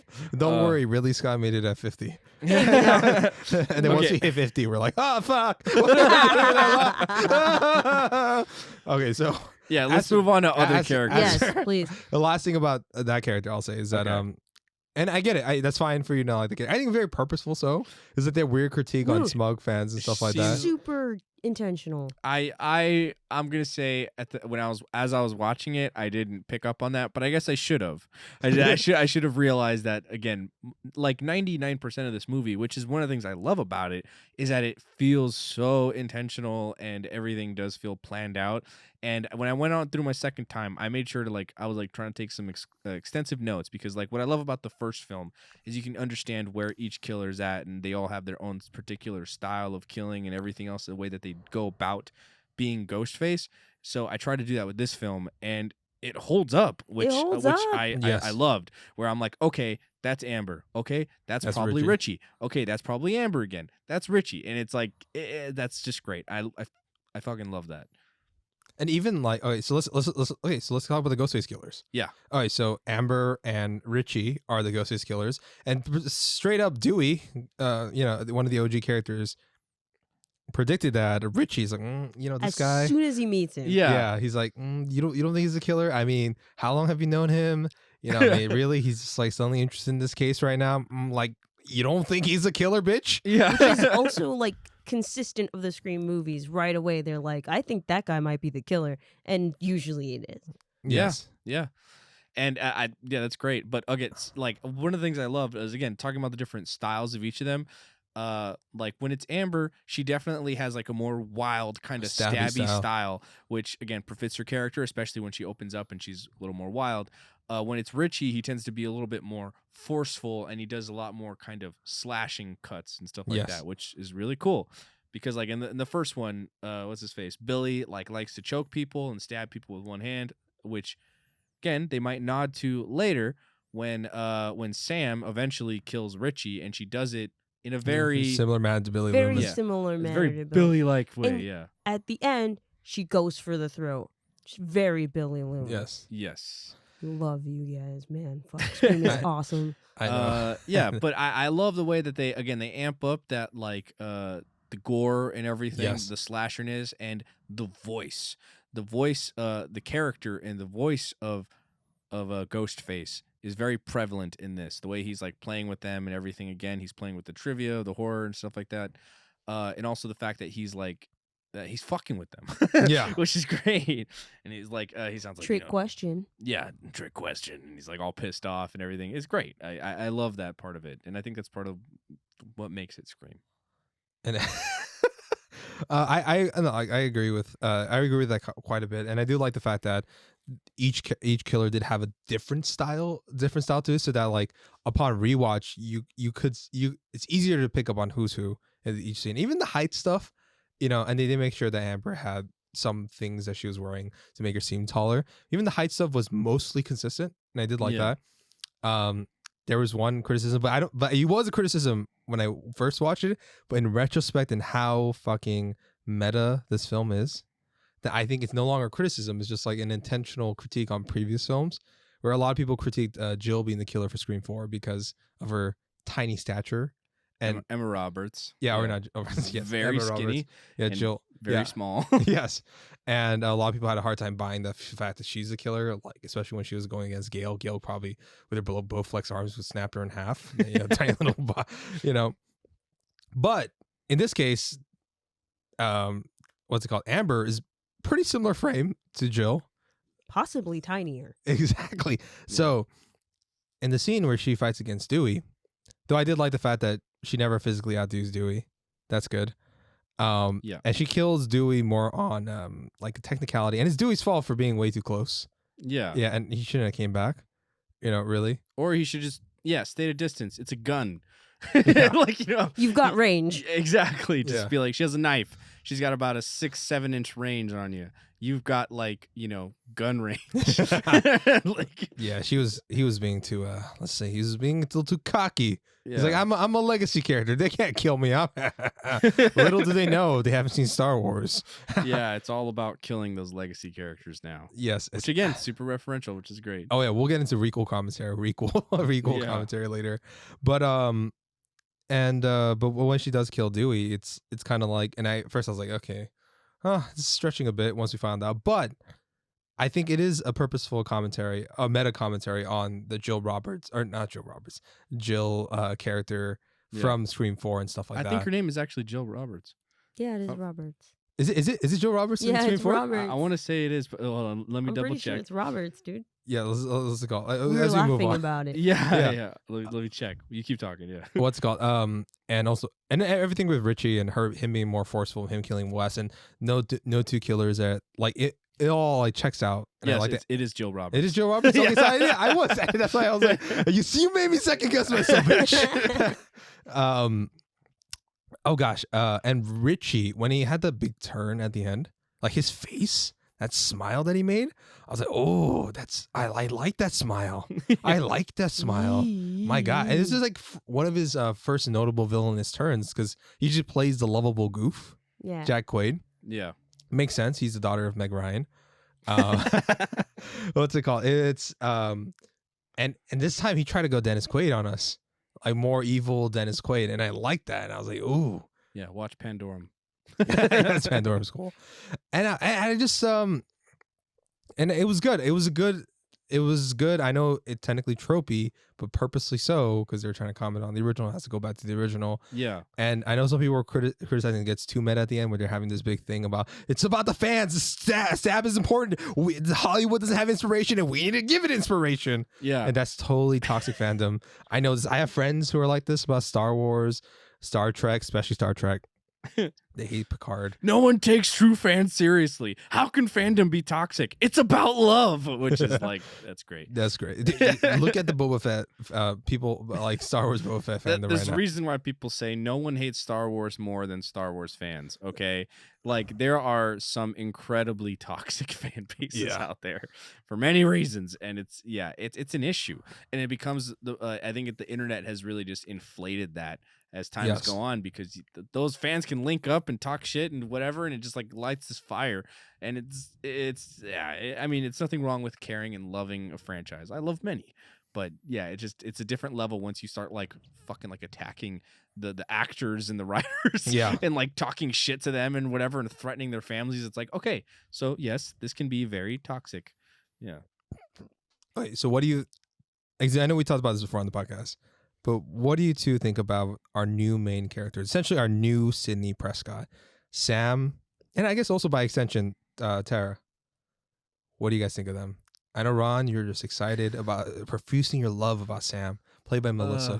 I am not a fan of Sam. Or the actress. Thank God. Or the actress's performance. This is kind of like different than than my critique for Mindy, where I did her character annoyed the crap out of me, but like the actress, she seems like she's a very great actress and everything. Like I didn't particularly like Melissa Barrera's performance. I just didn't really believe her that much most of the time. Like I just didn't. I don't know.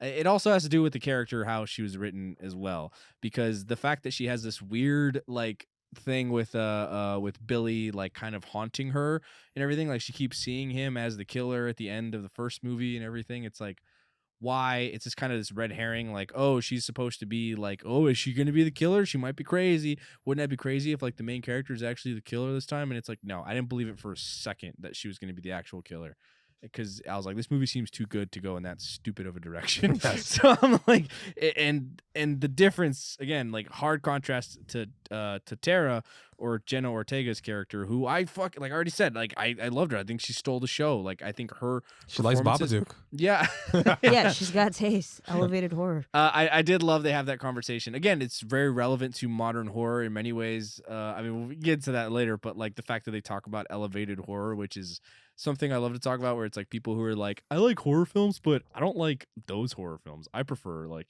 elevated horror films. I only watch like A24 and like, okay, fuck off. It's like you're saying she's elevated. He's like, our films are just as important as elevated horror. Exactly. Don't you dare shit on our fandom. Yeah, it's like I get it. I love elevated horror films too. I love the fucking Babadook and The Witch and It Follows. Hereditary. Yeah, exactly. It Follows. And she's like, ask me about It Follows. I know about It Follows. It's like, yeah, me too. But also like, there's nothing wrong with liking Friday the 13th. Yes. Okay. There's nothing wrong about liking Nightmare on Elm Street. Nothing. They're great. They're just different kinds of things. But whatever. Yeah. So sorry. Going back to going back to our lead. I just didn't like her at all. And honestly, I felt like they could have written a way to just not have Sam in it at all and just have like Tara being the main character. Like I think that would have been much better, but I don't know. All right, so I get what you're saying about Sam. Does it surprise you that besides, I know the two characters you don't like the most, Sam and Mindy, are actually, and also Tara to be fair too, which you do like, but she's my favorite character. Those two, amongst critics and audiences, they are the fan favorites of the film. do not understand that shit. I do not get it. Why do people like Sam? What? Why do you like her? Tell me, please. Comment that shit, because I don't know. Yeah, some people really like that character in some sense. Like they think it's a little different for a main character. They like the main character. They like Melissa's performance as Sam, apparently, which I don't. What about you, Rosie? Let's hear your opinion before I get into it. Yeah. I think that her performance is fine. I think it's fine. I mean, I don't think that's a compliment either, though. But she was fine. It's very like a neutral mint. Yeah. She played her part, which is great.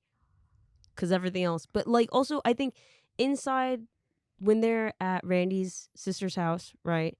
And they're talking about how she's the main character. She literally said, like, why is this happening to me? What, I'm just stuck in the middle of this thing? And she's like, no, you're the main character. It's like, no, she really is just kind of stuck in the middle of this thing. Yeah. I think that people like her probably because she has, like, mental problems. That sounds bad, but it's modern. It's like, I don't know. A lot of people are very aware of mental issues. Yeah. It's kind of relevant. She's like a tortured soul, I guess, in a way. Yeah. She's just suffering from the past. Imagine the same way why people like Mindy so much. They're like, oh my god, I'm also a smug Gen Z person. Well, I don't know. I think Mindy was fine too. Like, whatever, man. Do you feel the same way with Mindy? Actually, I didn't even ask you about Mindy. What do you feel about Mindy? Do you have the same opinion? Do you think she's as annoying as Ron does, or do you actually like her? I try to justify it. I mean, Ron's been complaining nonstop since we first saw it. So I've justified it so many times. Like, yeah, okay, so she was very vigilant, like following her friend downstairs saying like, oh, you shouldn't be doing this.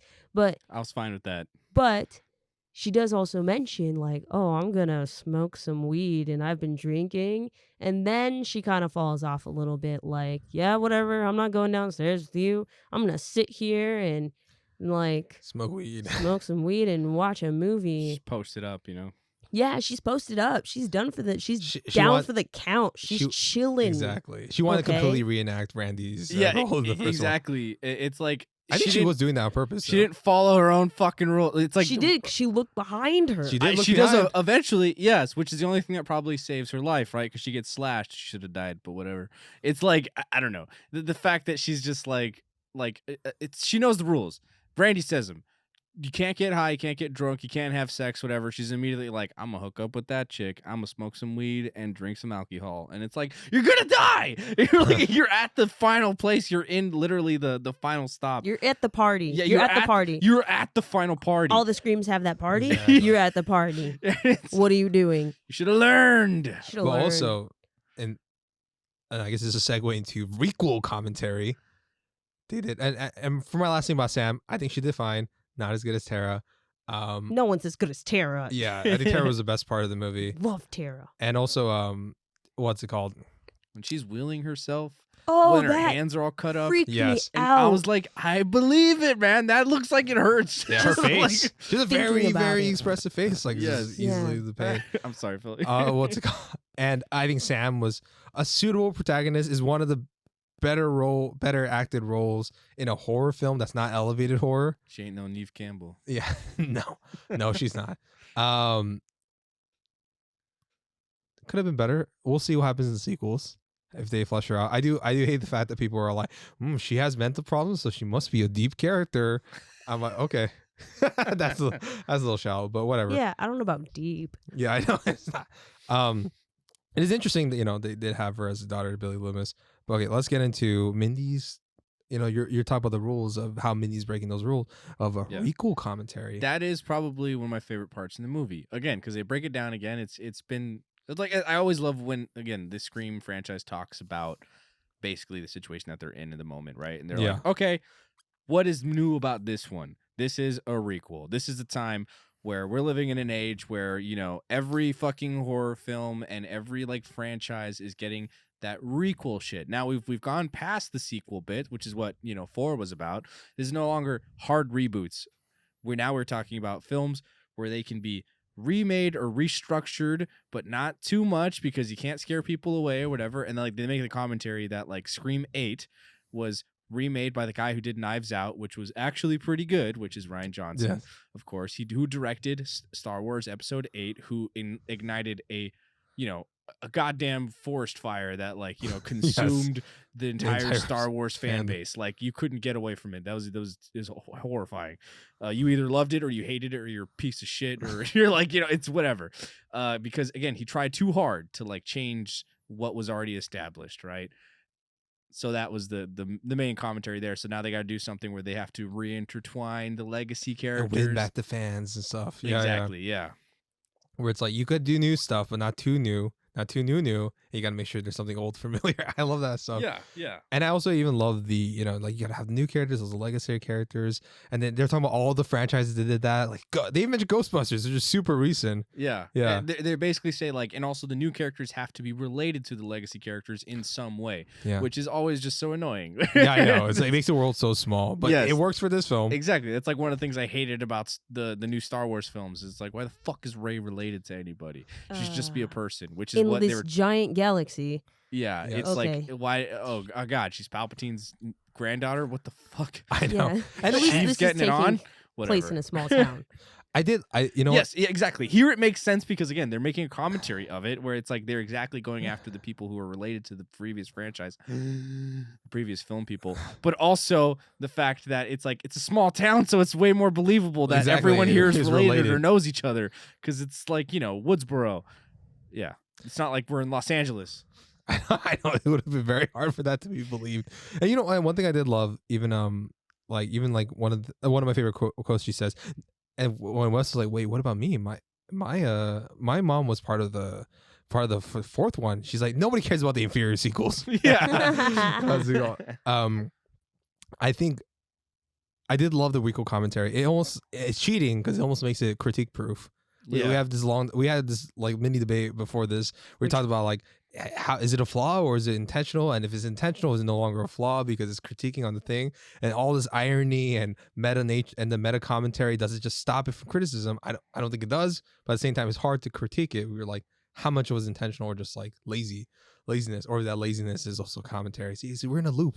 Yeah, Loop of which makes criticism. it super consistent with the other films. Yes. Yeah. So it's like- this is like the most meta though of all of them. Oh, Yeah. so meta. And I did like Outside of the first one. No, even more really. yeah. Yeah.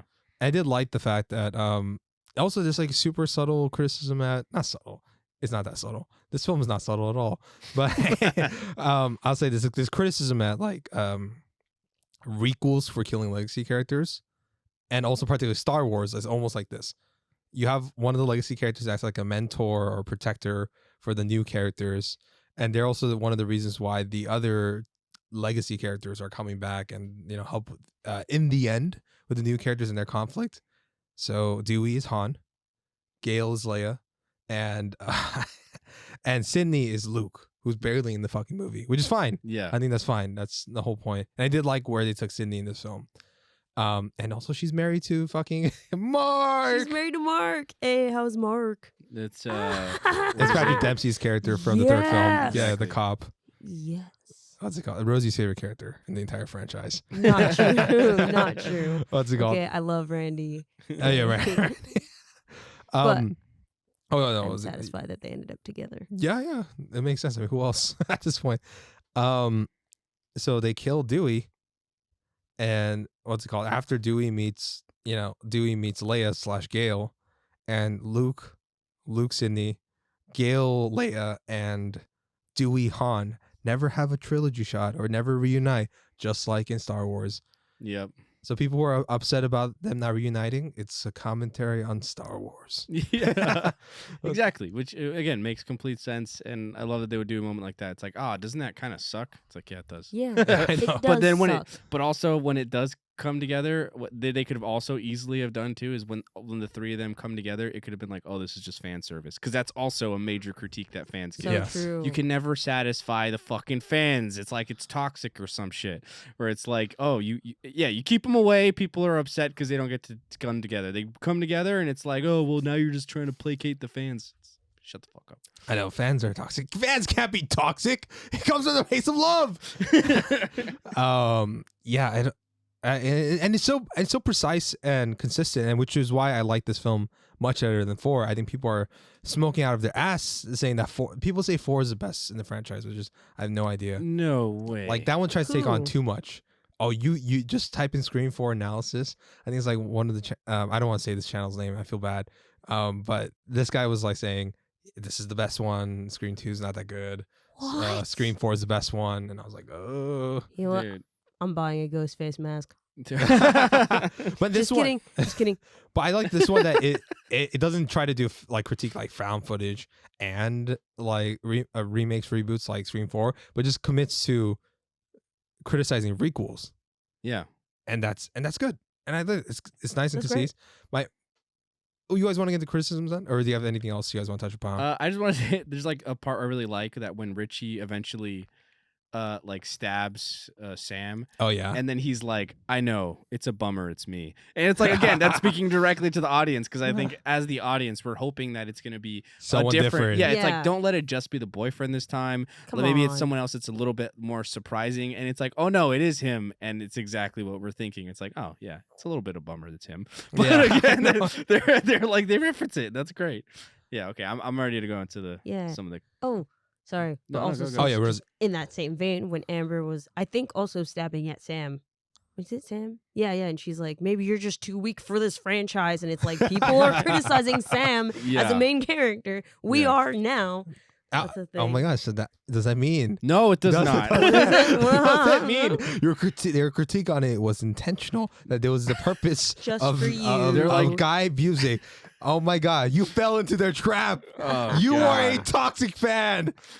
Yuck. Yeah. Oh, another thing, just really quick. I thought, just to go back to like character performances, I thought all the young people did a great job, except for Liv. Oh yeah. Oh yeah. Oh well, my god. well, yeah. We're now getting into critiques, right? Oh, Yeah, let's get yeah, the well, critiques. Let's all start critique. the critiques. Live. Live. Live. When she like comes back and she's like, my Uber left, like, gosh darn it. And then she's like, Mindy's like, where's my brother? And it's like, well, she was sharing her location with him, so like, what's up with that? But she's on her phone looking for an Uber, so did they clone her phone also? Like, but then she starts like being a total dick to Mindy, and it's just like, it takes me so out of it. I'm like, this is not acting. This is what is this? It's called living. It's easily the Oh. worst. Well, you can just kill me then. Oh, God. that was bad. No, I think she's easily the worst. It's the Oh, worst the new performance cast. in the film. Performance. Yeah. It's bad. And then that line, you know what happens to the expert? And then she does like the throat finger Oh thing, my and it's God. like, It's like they really just like think missed on her entire character. They tried to make her look like the, you know, like the edgy, like Yeah. a little slutty one, and it's like, guys, she looks like just like a Bratz doll. I mean, it's Yeah. just not like Yeah. a person. If she was again gonna lean more into that like slutty dumb popular chick character, it's like I feel like they already did that better with like what's her name, Dewey's sister. Oh, in the original. Yeah, in the original, Yeah. played by Rose Tatum. McGowan. Tatum. Yeah. Tatum. She plays that better, and And she even has the then, ashes, right? Yeah, and he has her ashes, which is also really yeah, cool. that's very sweet. He has their So ashes sweet. there, but like again, she plays like that kind of dumb blonde like character, but she's not that dumb, She's you not know. She's a that little bit dumb. acknowledgeable, whatever. I don't know. But sorry, I just read in my notes right now where I put dumbass Mindy stays in the house because she's a cocky dumbass. Sorry, that really bugged me while I was watching it. No, Bullshit. okay, there's I agree with the Liv criticism. She was living too much. And Yeah, he was, she was really living it up, huh? yeah. What's it called? In a weird way, it's hard for me to. I want to critique it. This film is like, it's hard to critique it because it's like it seems so intentional. Everything, even like Liv and the way she's portrayed and how she's kind of a dumb. I don't want to use the. I don't want to Say use it. the No, say the it. W word. You know that rhymes with s'mores. But dumb Oh. s'more. I don't want to be degrading, but her character, not the actress. Be Yes. empowered by your body, ladies. is But like- yeah, but her as a dumb s'more character, she's s'moring it up. You know, such a s'more. Yeah, It's- they even critique that though, where he's like, oh, it's like even easier to sleep with you, but I guess like being a what is it like called? that's Like super empowering yeah, nowadays. sexually like Oh yeah, empowering women. first Yeah, it's like okay, that's a critique. Yeah. That's like it's a modern critique of nowadays, whether you believe that that's more empowering or not, or whatever, or the fact that how people view that can also be incredibly toxic as well. So yeah, it's interesting. Gosh, it's like I'm trying to think. I don't know. I don't know. Yeah, Liv sucks, but I don't know if Yeah, it's a Liv bad thing of sucks. the film. Yeah. What about you guys? Let's get into your what are things? What are things? I know you mentioned Liv. You? I mean, you already mentioned, I guess, Sam. If and you're stuff not like yeah, that. I've already done a lot of. If you're critiquing already here. ready, my gun is loaded. You go. Oh, Okay. you go first. So another thing. Okay, so Chad, right? Yeah, the other Chad. twin. I really do like Chad for the most part. I don't have anything against Chad. Okay, but first of all, they called him Chad. I get it. It's meta. Wink, That's wink. cool. But I'm a little over the Chad thing. But also, I think that's why they do it. But whatever. Yeah. And then, my critique though is that like he's super aware. You know, he's like, hey, Liv asks him like at the memorial, which is super jacked up. Like, hey, let's go upstairs. You want to go upstairs? I think I'm ready, right? And then he's like, I'm gonna have to pass. Like, smart guy. He's like, I don't know that you're not the killer. And then, like, not even 2 minutes later, he's outside wandering towards a bush, following her location instead of, like, confirming that it's her when he knows that people are calling on phones, like, disguising themselves as other people. Like, that just seemed really like, come on, man. You were smart a minute ago. Like, literally a minute ago. Now you're acting dumb. What happened between now and then? Because he is not as committed as Mindy. And two, he is thinking with his dick. He's a Chad. Hey. He's a Chad. He's a Oh Chad. my god. That's a dude. purposeful thing. It's just you can't critique it. I love how she's even like, bring a weapon. Right? Yeah. Yeah, and Takes he's a like, weapon, but he doesn't have it at the ready. yeah, but it still saves his life in a way because Yeah. he turns around and we've already established that was That's Amber, Probably right? Amber. Yeah. Which is one of the things where Well, it's it like, has to be Amber. No, yeah, yeah, that's where yeah, she was. yeah, it has to be. Again, that's one of the things. Sorry, I know we're getting into the criticisms here, but I just love that, like, again, the consistency of that, of like, of it's Amber's house, that she's the one throwing the party because she's setting the stage for this like finale and everything, and then eventually she's the one who kicks everyone out because, again, setting the stage for that final set piece. And then who's helping her along? It's Richie. Richie's also like, hey, everyone get the fuck out Oh too. yes, Yeah. I'm sorry, It's I can't great. with critiques. You're so right, and consistently throughout the whole movie, like Amber and Richie are like leaving rooms at the same time. Amber and Richie are like having this back and forth, like, well, maybe you're the killer, maybe you're the killer. Like they've got clear chemistry and Yes. stuff going on. There's hints just throughout the whole movie that it's them. Like, oh god, love Yeah, it. it's I don't want great. to criticize it anymore. No, again, my biggest criticism I think comes with Sam and her weird psychic or project or like her mental image of her dad or whatever of Or but what do Billy. you think? Her- It is actually, now.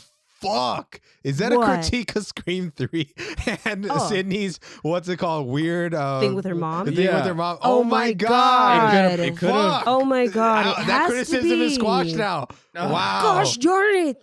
It's Oh. brilliant, but is it? Oh damn! I would say it's Oh not. my god! I'm sorry, Ron. Dude, It's a meta critique No, on the it's franchise. dude. It's oh my gosh. It might be a meta critique of the franchise. We're fucked. They're like, We're hey, you remember fucked. that really weird and kind of dumb plot a point that was existing in the third one? Well, here it is again. Here it is again. We're gonna make you. And this time it's gonna be the entire time. Is And it gonna, it actually becomes relevant because then when she stabs the shit out of, Richie. of Richie, she starts stabbing the crap out of him. Which I don't know. I was like, I look, I get it. You want your revenge and everything, but it's just whatever. I'm sorry. Okay, that's So, fine. I Whatever. guess that critique is gone now. Is it? Or, Yeah, it is. Or wait, I mean, never but the mind. performance still stays if you believe that. I wanna That check critique that is out. fine. I do believe that. But the Billy could've gotten Loomis Better ghost actress. thing, I think that's not a criticism anymore. We have established it. Oh It has my been God. metified. It's been metafied. You guys want Okay. to wrap this okay. up? Okay, for me. Uh, Oh, yeah, I'm sorry. Go Yeah, ahead. for, Philip, you for go. me, Philip, go. criticism, and then we'll go to Rosie. But my gosh, it does not make any sense. And I have this person who actually works at hospitals and on private floor, Leia, who told me that even if it's a private floor, like one patient, there's no way that there's only one cop there. There will be at least 2 to 3 nurses, and it makes no fucking like PM, AM, 12-hour shifts. That they have that shit down. Yeah. So it makes no fucking sense. Totally. And it would have been okay that I would have been fine that Ghostface got in, but why was there only a dead cop? Why weren't there dead nurses? Yeah. On Well, the yeah. entire floor, there's one body. Yeah. I mean, sorry. I think Halloween 2 does a better scene of that when basically they go to like the entire hospital's fucking empty. Yeah. Sorry, I don't know if you've ever seen Halloween 2. Yes, yes. where, like Michael Yeah. Myers goes and he tries to like kill her, and literally like no one else is in the fucking hospital. But even in that movie, they show Michael like killing all of the fucking people who are working there. He kills Right. like 3 nurses. He kills like another like doctor too. Sorry, but that's one thing that actually addresses that a little bit better than this film. But yeah, no, it definitely doesn't really make any sense the fact that like the And that's entire not- floor is empty except for 2 people. And that one's, I don't even feel like that's like a meta commentary. That's just like No. probably like a budgetary reason or something like that. 'Cause this film is, which is crazy, is half the budget of Scream 3. And Scream 3 came out 2000. So What? inflation numbers is probably like 50, 55 million. It's only Yeah. like 24 million. And I think this looks better than Scream 3. Yeah, Yeah. no, Yeah. I agree. This is probably my favorite looking one outside of like maybe the first one. Yeah, I Yeah. agree. That's what happens when you have a script, that's finished before shooting. Yeah.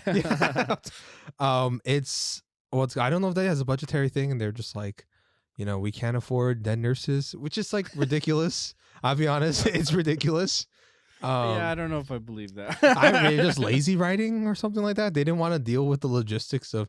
Probably. Yeah, it's just like that's bad. I think that's my one big flaw of the film. Yeah, Yeah, that makes sense. Yeah, and that's probably it. I mean, there's other stuff too, but it's hard because a lot of things are getting metafied as we're talking about it. Yeah. That's what we call criticism that's been destroyed by metafied. yeah. See, like Metaphor. I was thinking about that too because you did mention this.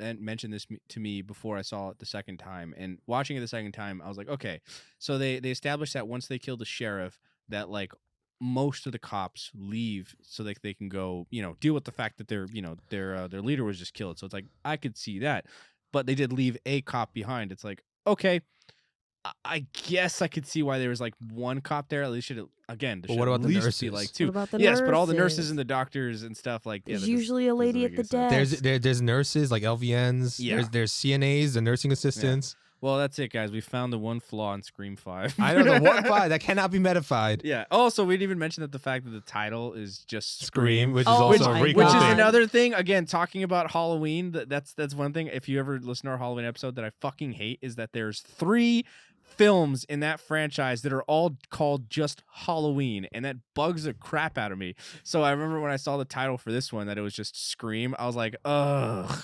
But it's on purpose. It's on purpose. It's metafied. It's metafied. It's metafied. You bastards. I know. They made the critique proof, except the nurse thing. That's just stupid. Yeah. Yeah. You guys pissed off all the nurses while watching the I film. guess you ain't so perfect after all. I know. Okay, so let's get into this speculation for the future. Do you guys think there will be another Scream film? Should there be another Scream film? And now this is super successful critically and commercially. And do you want one?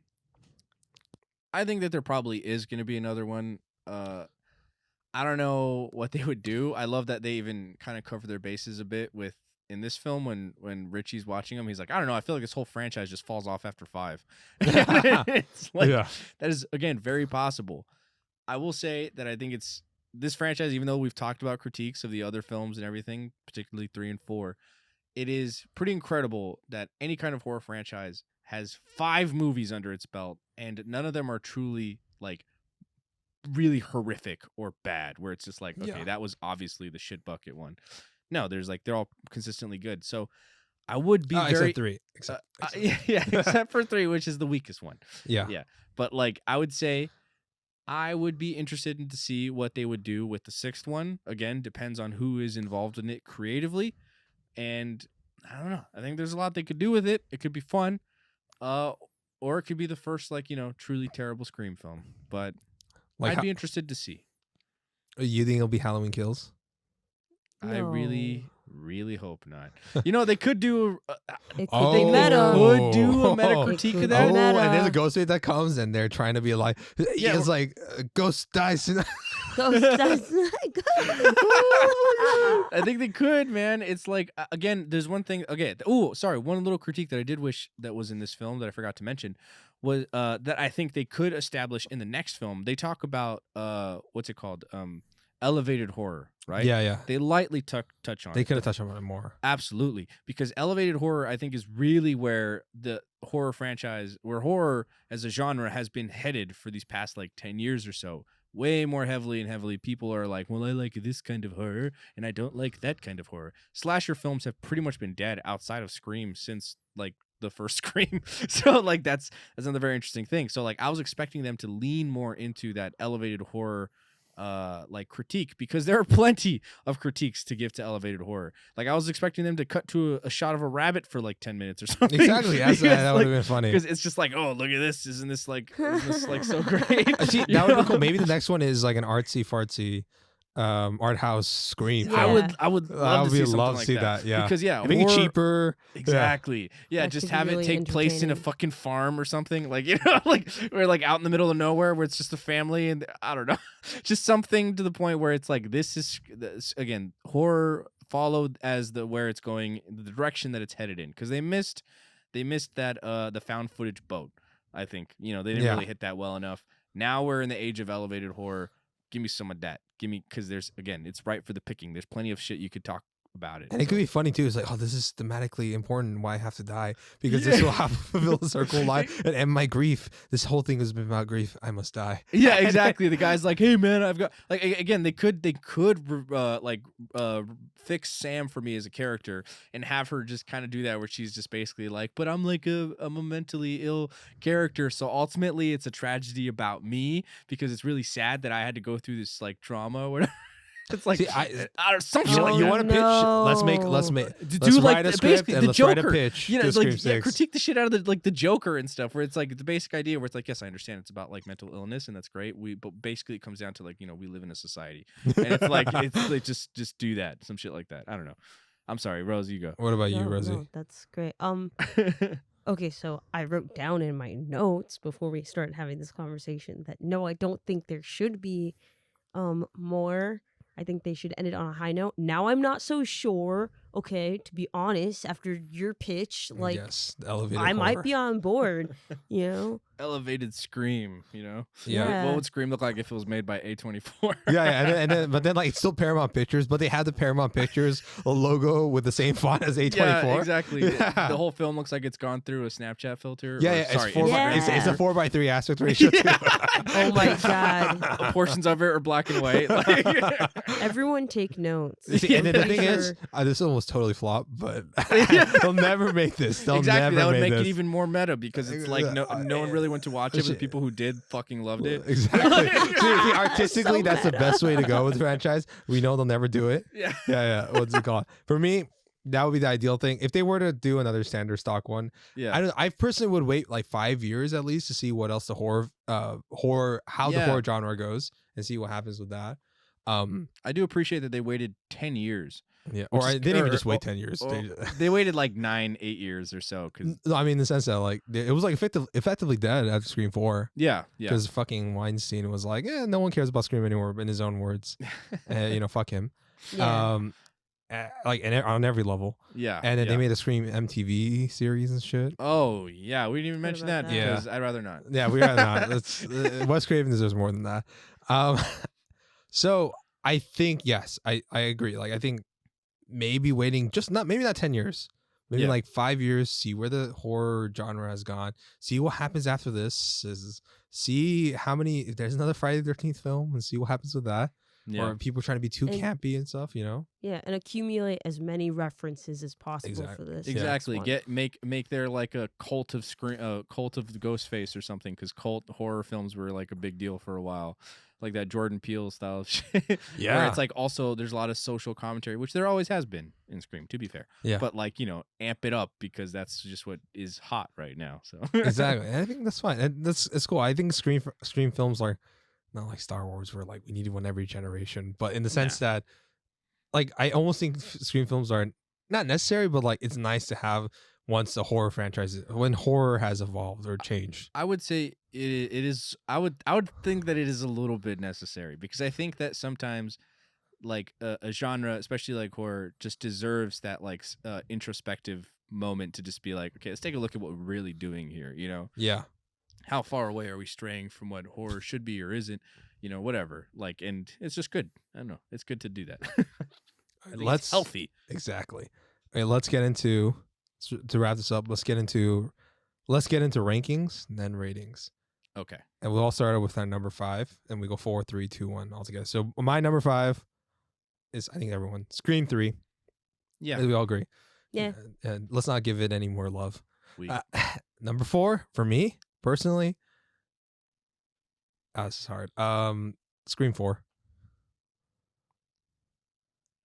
I have to agree. I think 4 is down there. It's honestly, I want to say like it's either between 2 or 4. Shut up. That's literally what I have written right here. Yeah. That's look at this. Look at my notes. Oh my god. No, Tied for 4th.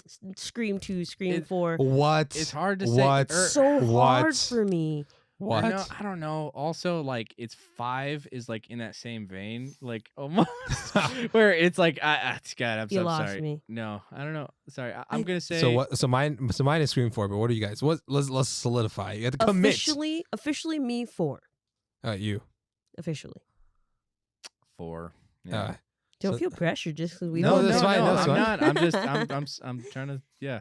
It's hard. It is. It's hard. For number 3. You guys go first, and I'll say mine. 2. It was tied with 4, so 2 is my number 3. You. It's so hard to say.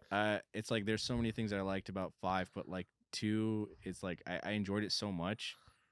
I'm gonna put 5 at number number 4 or whatever 3. order. Yeah, number 3. For me, it's same. It's 5. 5 for number 3. I can see why you're putting 2 because they I can killed see off why you're Randy. putting 5. Yeah, no, Yeah, they killed Randy. they Yeah. killed Randy. You understand Yeah, my logic. I killed Randy. I used to hate the film for that. I was like, oh, this sucks. I'm not over it yet. I'm in mourning. It's like, and then Randy Meeks, they're not good enough. The 2 Randy Meeks twins, which I did Yeah. like the fact that they survived and stuff like that. Oh, we didn't even mention the Easter egg that the Once Upon a Time Hollywood girl gets burned alive.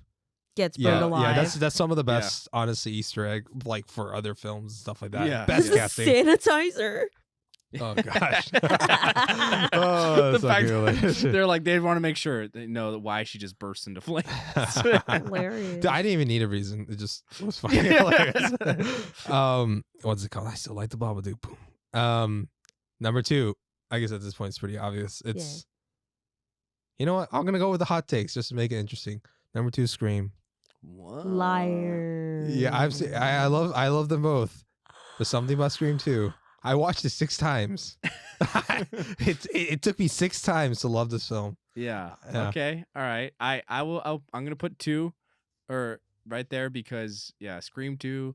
It was so fun. I think it's there's a lot of shit that I did like about it. Randy's death kind of elevated it for me because again I didn't really see it coming. Oh, because they have to kill off legacy characters for you to take it seriously. Ronald?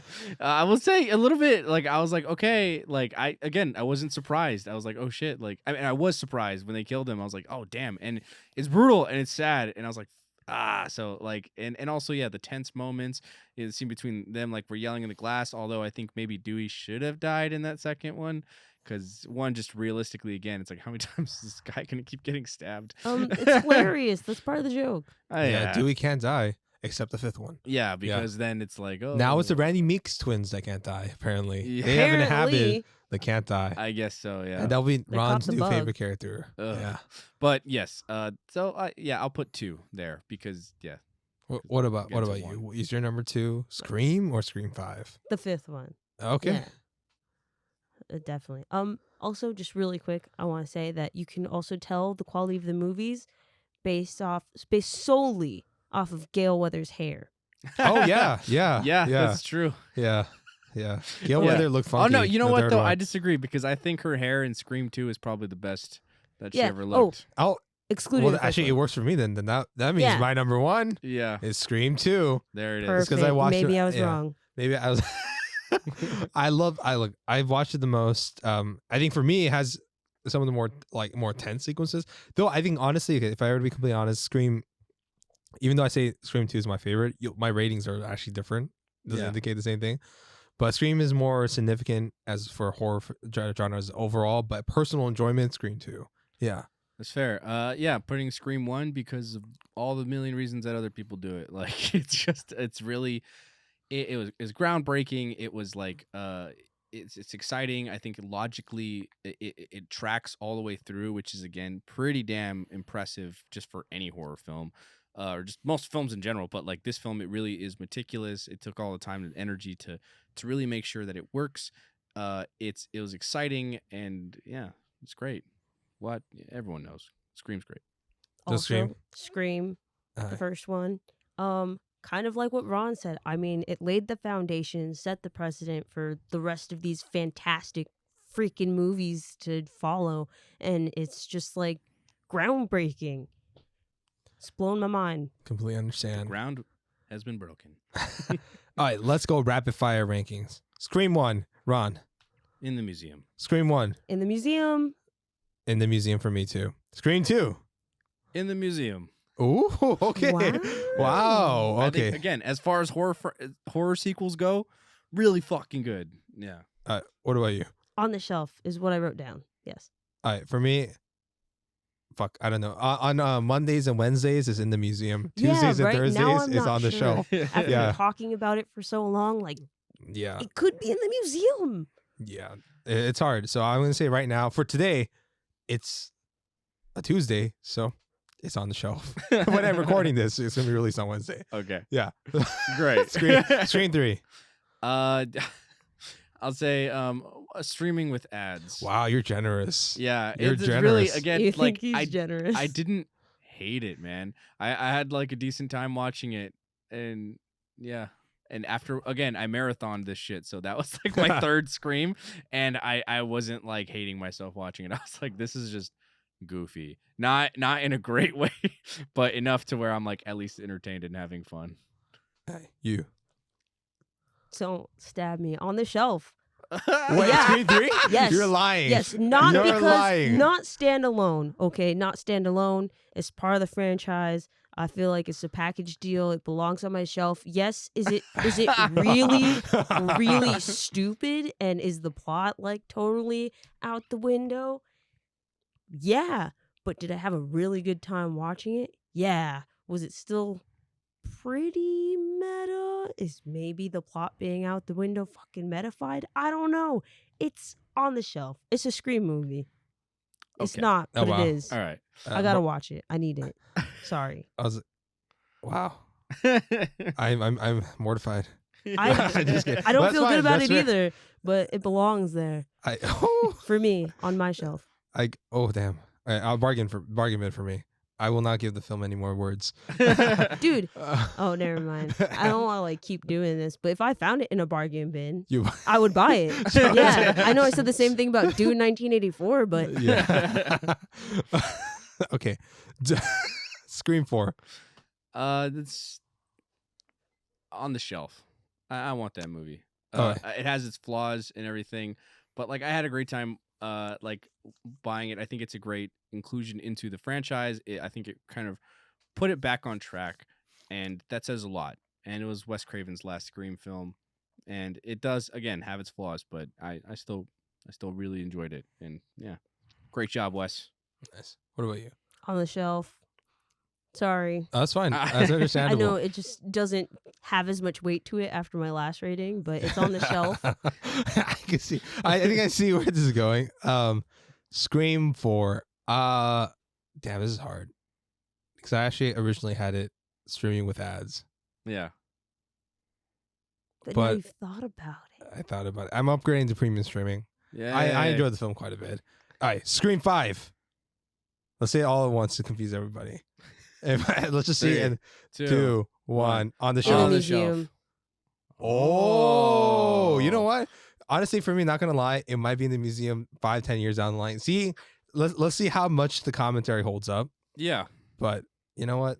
To be fair, that's not a bad rating because I feel like this might influence horror films for a while. Yeah. Might. Because in terms of Yeah. mainstream horror films, I guess like Us and stuff are considered mainstream horror, but I also feel like Yeah. they're in the elevated horror camp. But in terms of mainstream non-elevated horror films, I don't think I've seen one as good as this. Halloween 2018. I know some people like it a lot. Personally, for me, Boo. had a lot of flaws. Well, not in complete boo.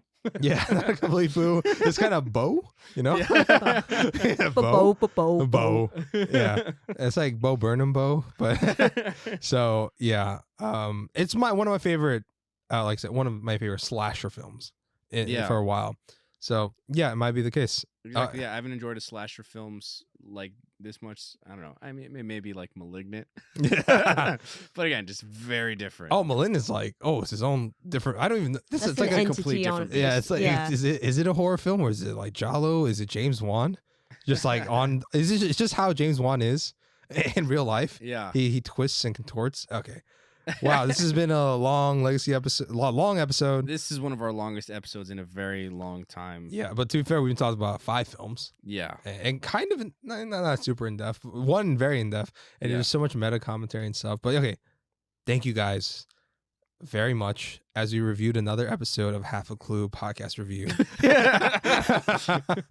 What do you guys rate us? You want to put us on the shelf? You want to In the Toss us in the- museum throw with us in the 81 shit subscribers. bucket? Yeah. We appreciate every one of you guys that listened. We appreciate you guys really Yes. so much and deciding to subscribe to us. There's over 80 of you now have done that, and fuck, that means so much to us. We put a lot of work into this, so we appreciate every single one of you. Thank Yeah. you. To be honest, I thought it was going to be 2 subscribers. Like, what's it called? Our mothers. I thought, you know what I mean? But I'm glad. Thank you guys so much. I really, really appreciate it. We do have a fun time Yeah. doing this. What's your favorite Scream film? How would you rank them, honestly? Because I'm very curious to see how other people think. I think most people are roughly in the same boat, but what's your hot take when it comes to Scream? Is 3 your favorite? Do you really love it? I doubt it, but okay, go. Be crazy. Yeah, Be let us know. contrarian. You. Just Yeah. be yourself. Maybe not. Just like if you're yourself, hide it. Yeah, be yourself in the closet or in the bathroom or just by yourself where no one can see. If you Closeted like Scream Scream 3, 3. that's where you belong. Yeah. So let us know what you guys think about all these films. Yeah, and let us know what you think of Scream 5 or just Scream. Bye. Bye. Thank you guys. Bye. Bye.